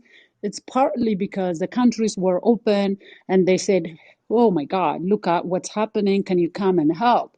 So they were really open, and it didn't even come to East Africa just because that's what they did, even though it stayed in West Africa and killed thousands of people. So I think it's really important when things happen, countries are open about it and we do cooperate to contain it. Yeah. So on that note, our friends are doing the 3 minute. No, what's Heyman doing? What's MedTech news. MedTech news. But is it? He's going to start it whenever we're ready, I guess, right? He's already No, in there. it's up and running. It's up and They're running. really heavily focused, so it'd be nice for this crowd to bring it over there with some questions. Yeah, it's up and running. Yeah, and then is there? If we click on the title of this room, you can see all of the upcoming rooms, and we should have both Heyman's MedTech news that's going right now, and then I believe, yeah, that's the one we're going to go to next. So let me just blast through the big. My apologies to everybody, because I still have 10 hours of tweets to go through. For the tweets that everyone sent in the last 10 hours, I'm just seeing the ones from 10 hours ago. I haven't seen the ones from 9 hours ago, 8 hours ago. So I will save those for tomorrow. And I have 20 to blast through in the meantime, which is a new detection of COVID-19 via automatic artificial intelligence cough analysis. So you like Shazam for coughs that can tell you if your cough is actually a COVID-19 cough or not. Is that genius or what? A team of researchers has submitted a system to the cough soundtrack of the diagnosing COVID-19 using acoustics challenge, a COVID-19 cough analysis detector. I just retweeted it. And by doing so, Thank you. we can imagine other application of it, like detecting other disease. Correct. We've been dying to use this as a simple respiratory monitor for our little low-cost ventilator, so this is perfect.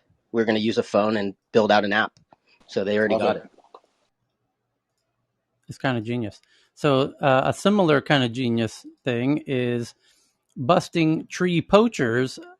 Tree poachers stole prized lumber from a national forest. The tree's DNA proved it. In a first for federal criminal trial, prosecutors used tree DNA to prove the remains matched that of the timber illegally sold to local mills from the scene of the crime.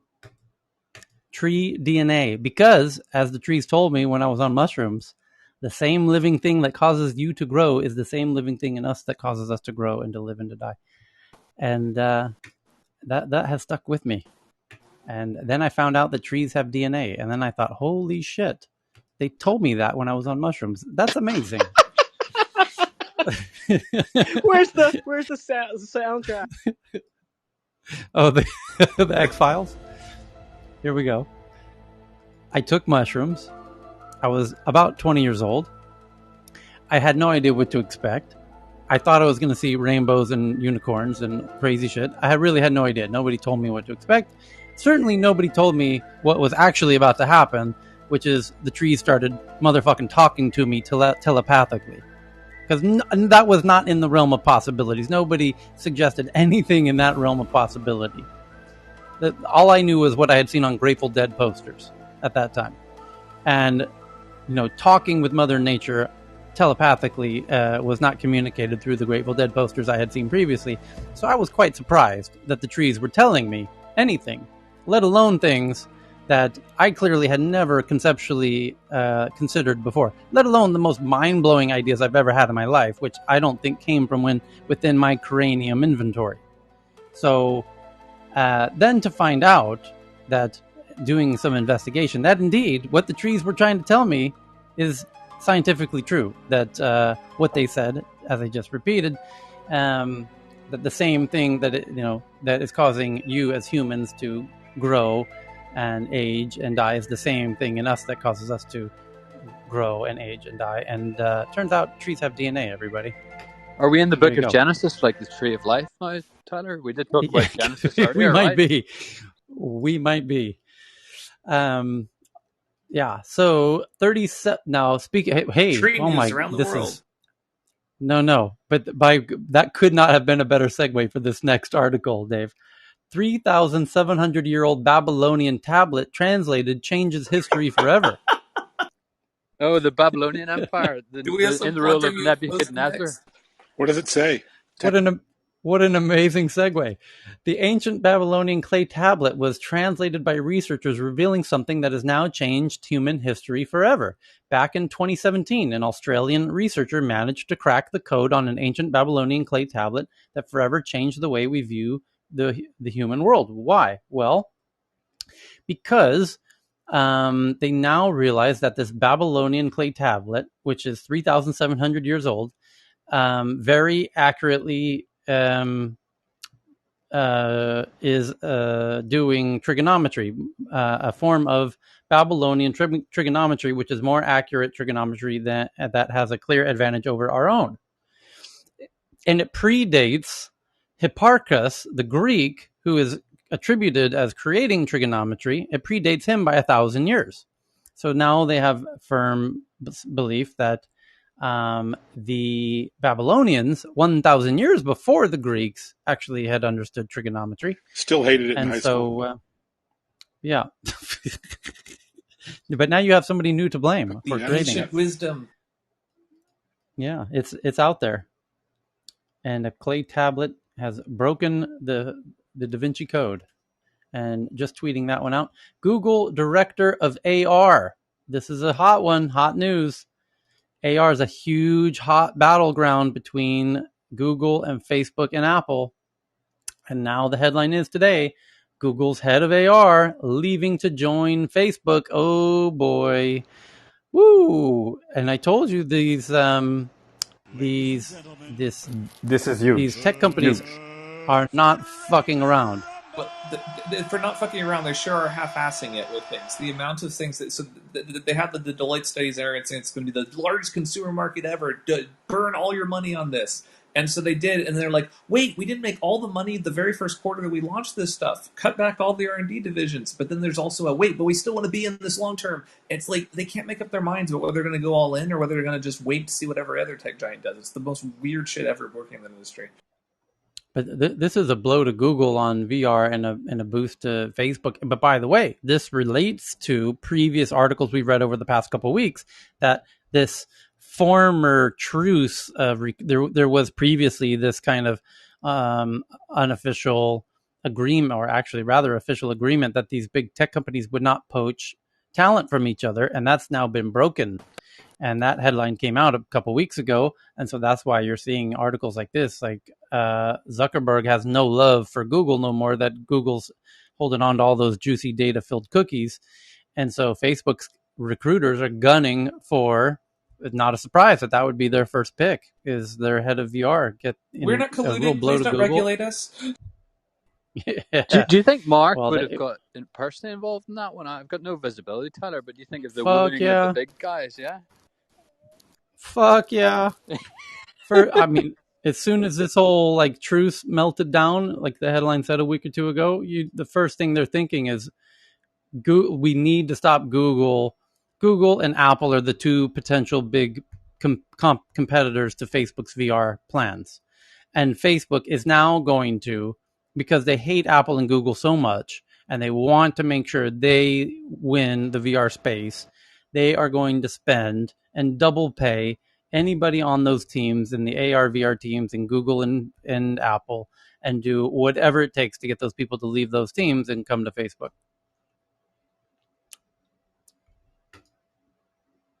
Whole lot of stock.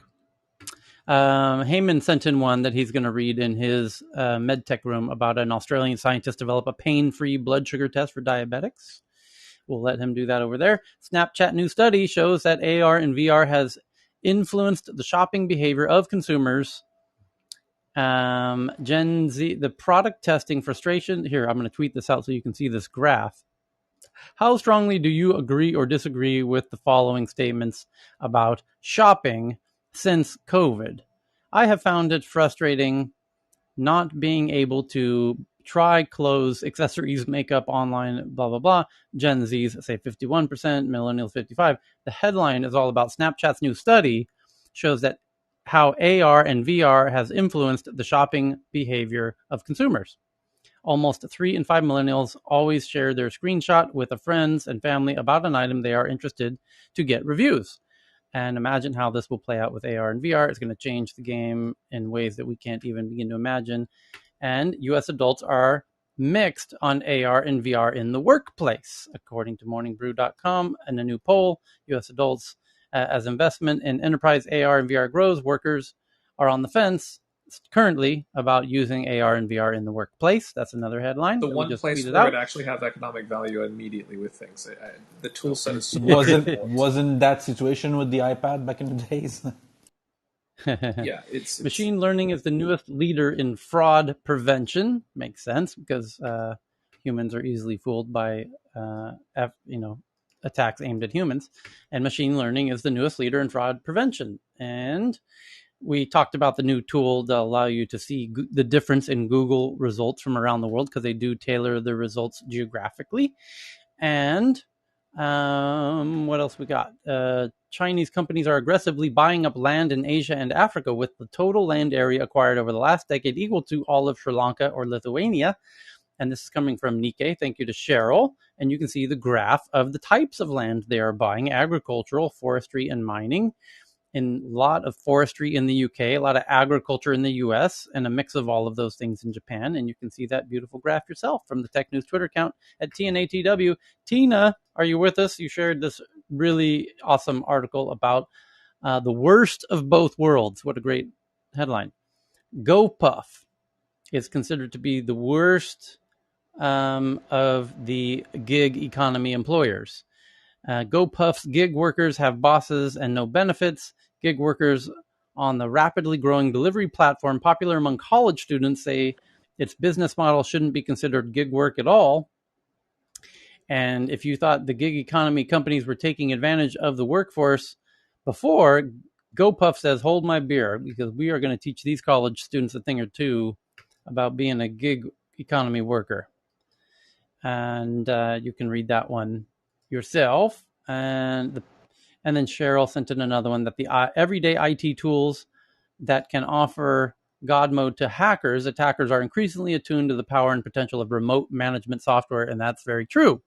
And that's how they're getting into a lot of systems currently. In fact, one of the big systems that was hacked, I think it was the meat packing hack, was because somebody posed as an employee and asked the IT security chief for the credentials to get into the remote management software system, which then enabled them to pretend they were an employee with all of the coworkers and get all the other kind of passwords and stuff they needed to start the data In other news, lockup. The CrowdStrike CEO with stuff was last seen trolloping around the foreign policy crowd going, oh no, there's no possible way that people could prevent interns from uploading GitHub passwords and causing a SolarWinds hack. So Mr. FireEye is trolloping around some foreign policy circles to say, let's get some state-based people on this. So it's interesting seeing how incompetence over decades for security, for cybersecurity, is now being spun as a nation state thing that, oh wait, this wasn't our fault that our MBAs cut all of our internal IT divisions for decades. And now it's like a nation state security policy. It's absolutely insane seeing how people can turn incompetence into,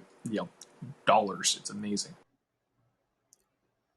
And then two quick ones here on China. Cal had one about why China is going after its tech giants. Just days after its lucrative listing on the New York Stock Exchange, China ride-hailing giant Didi was hit. And then the next headline helps figure it out. CNBC reporting that China tech regulation, that Alibaba, Tencent, and Xiaomi are backers of the big U.S. IPOs.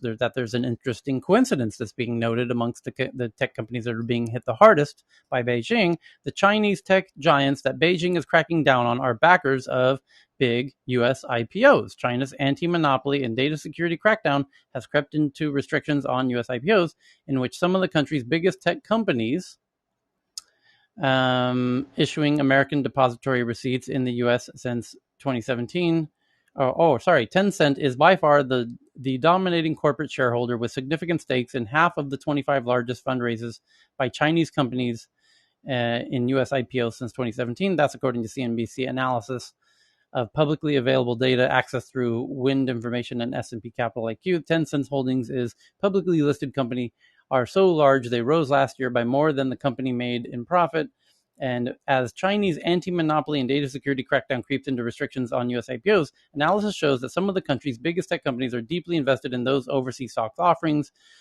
And Chinese e-commerce giant Alibaba has a few holdings in the list of 25 companies, while other major Chinese tech companies like Xiaomi, Meituan, and Baidu each have stakes in one or two of the stocks. Analysis found also appearing frequently, typically with smaller stakes for U.S. asset managers BlackRock and Vanguard. So they're trying to do the analysis of who are the big backers in these Chinese companies that have done these U.S. IPOs that are now being cracked down on. And it turns out that Alibaba and Tencent are the biggest investors in those, and that they're assuming that this is some way of punishing Alibaba and Tencent by cracking down on these. And maybe not.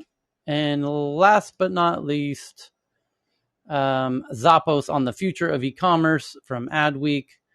And the retailer is among the latest to join the mounting trend of authentically introducing new products to followers via curated content, as Zappos is getting in.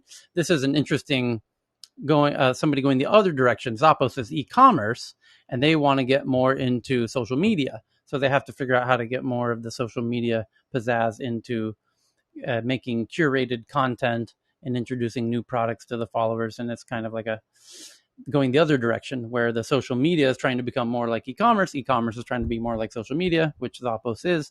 And but that all makes sense if you've been following us every day, as you should. I'm going to pause there and have, with the 10 hours of tweets remaining, we will meet again tomorrow. Click on the title of the room to see the upcoming schedule. We're going to go over now to the med tech news. I hope you can join us there. If not, we'll see you tomorrow for more tech news around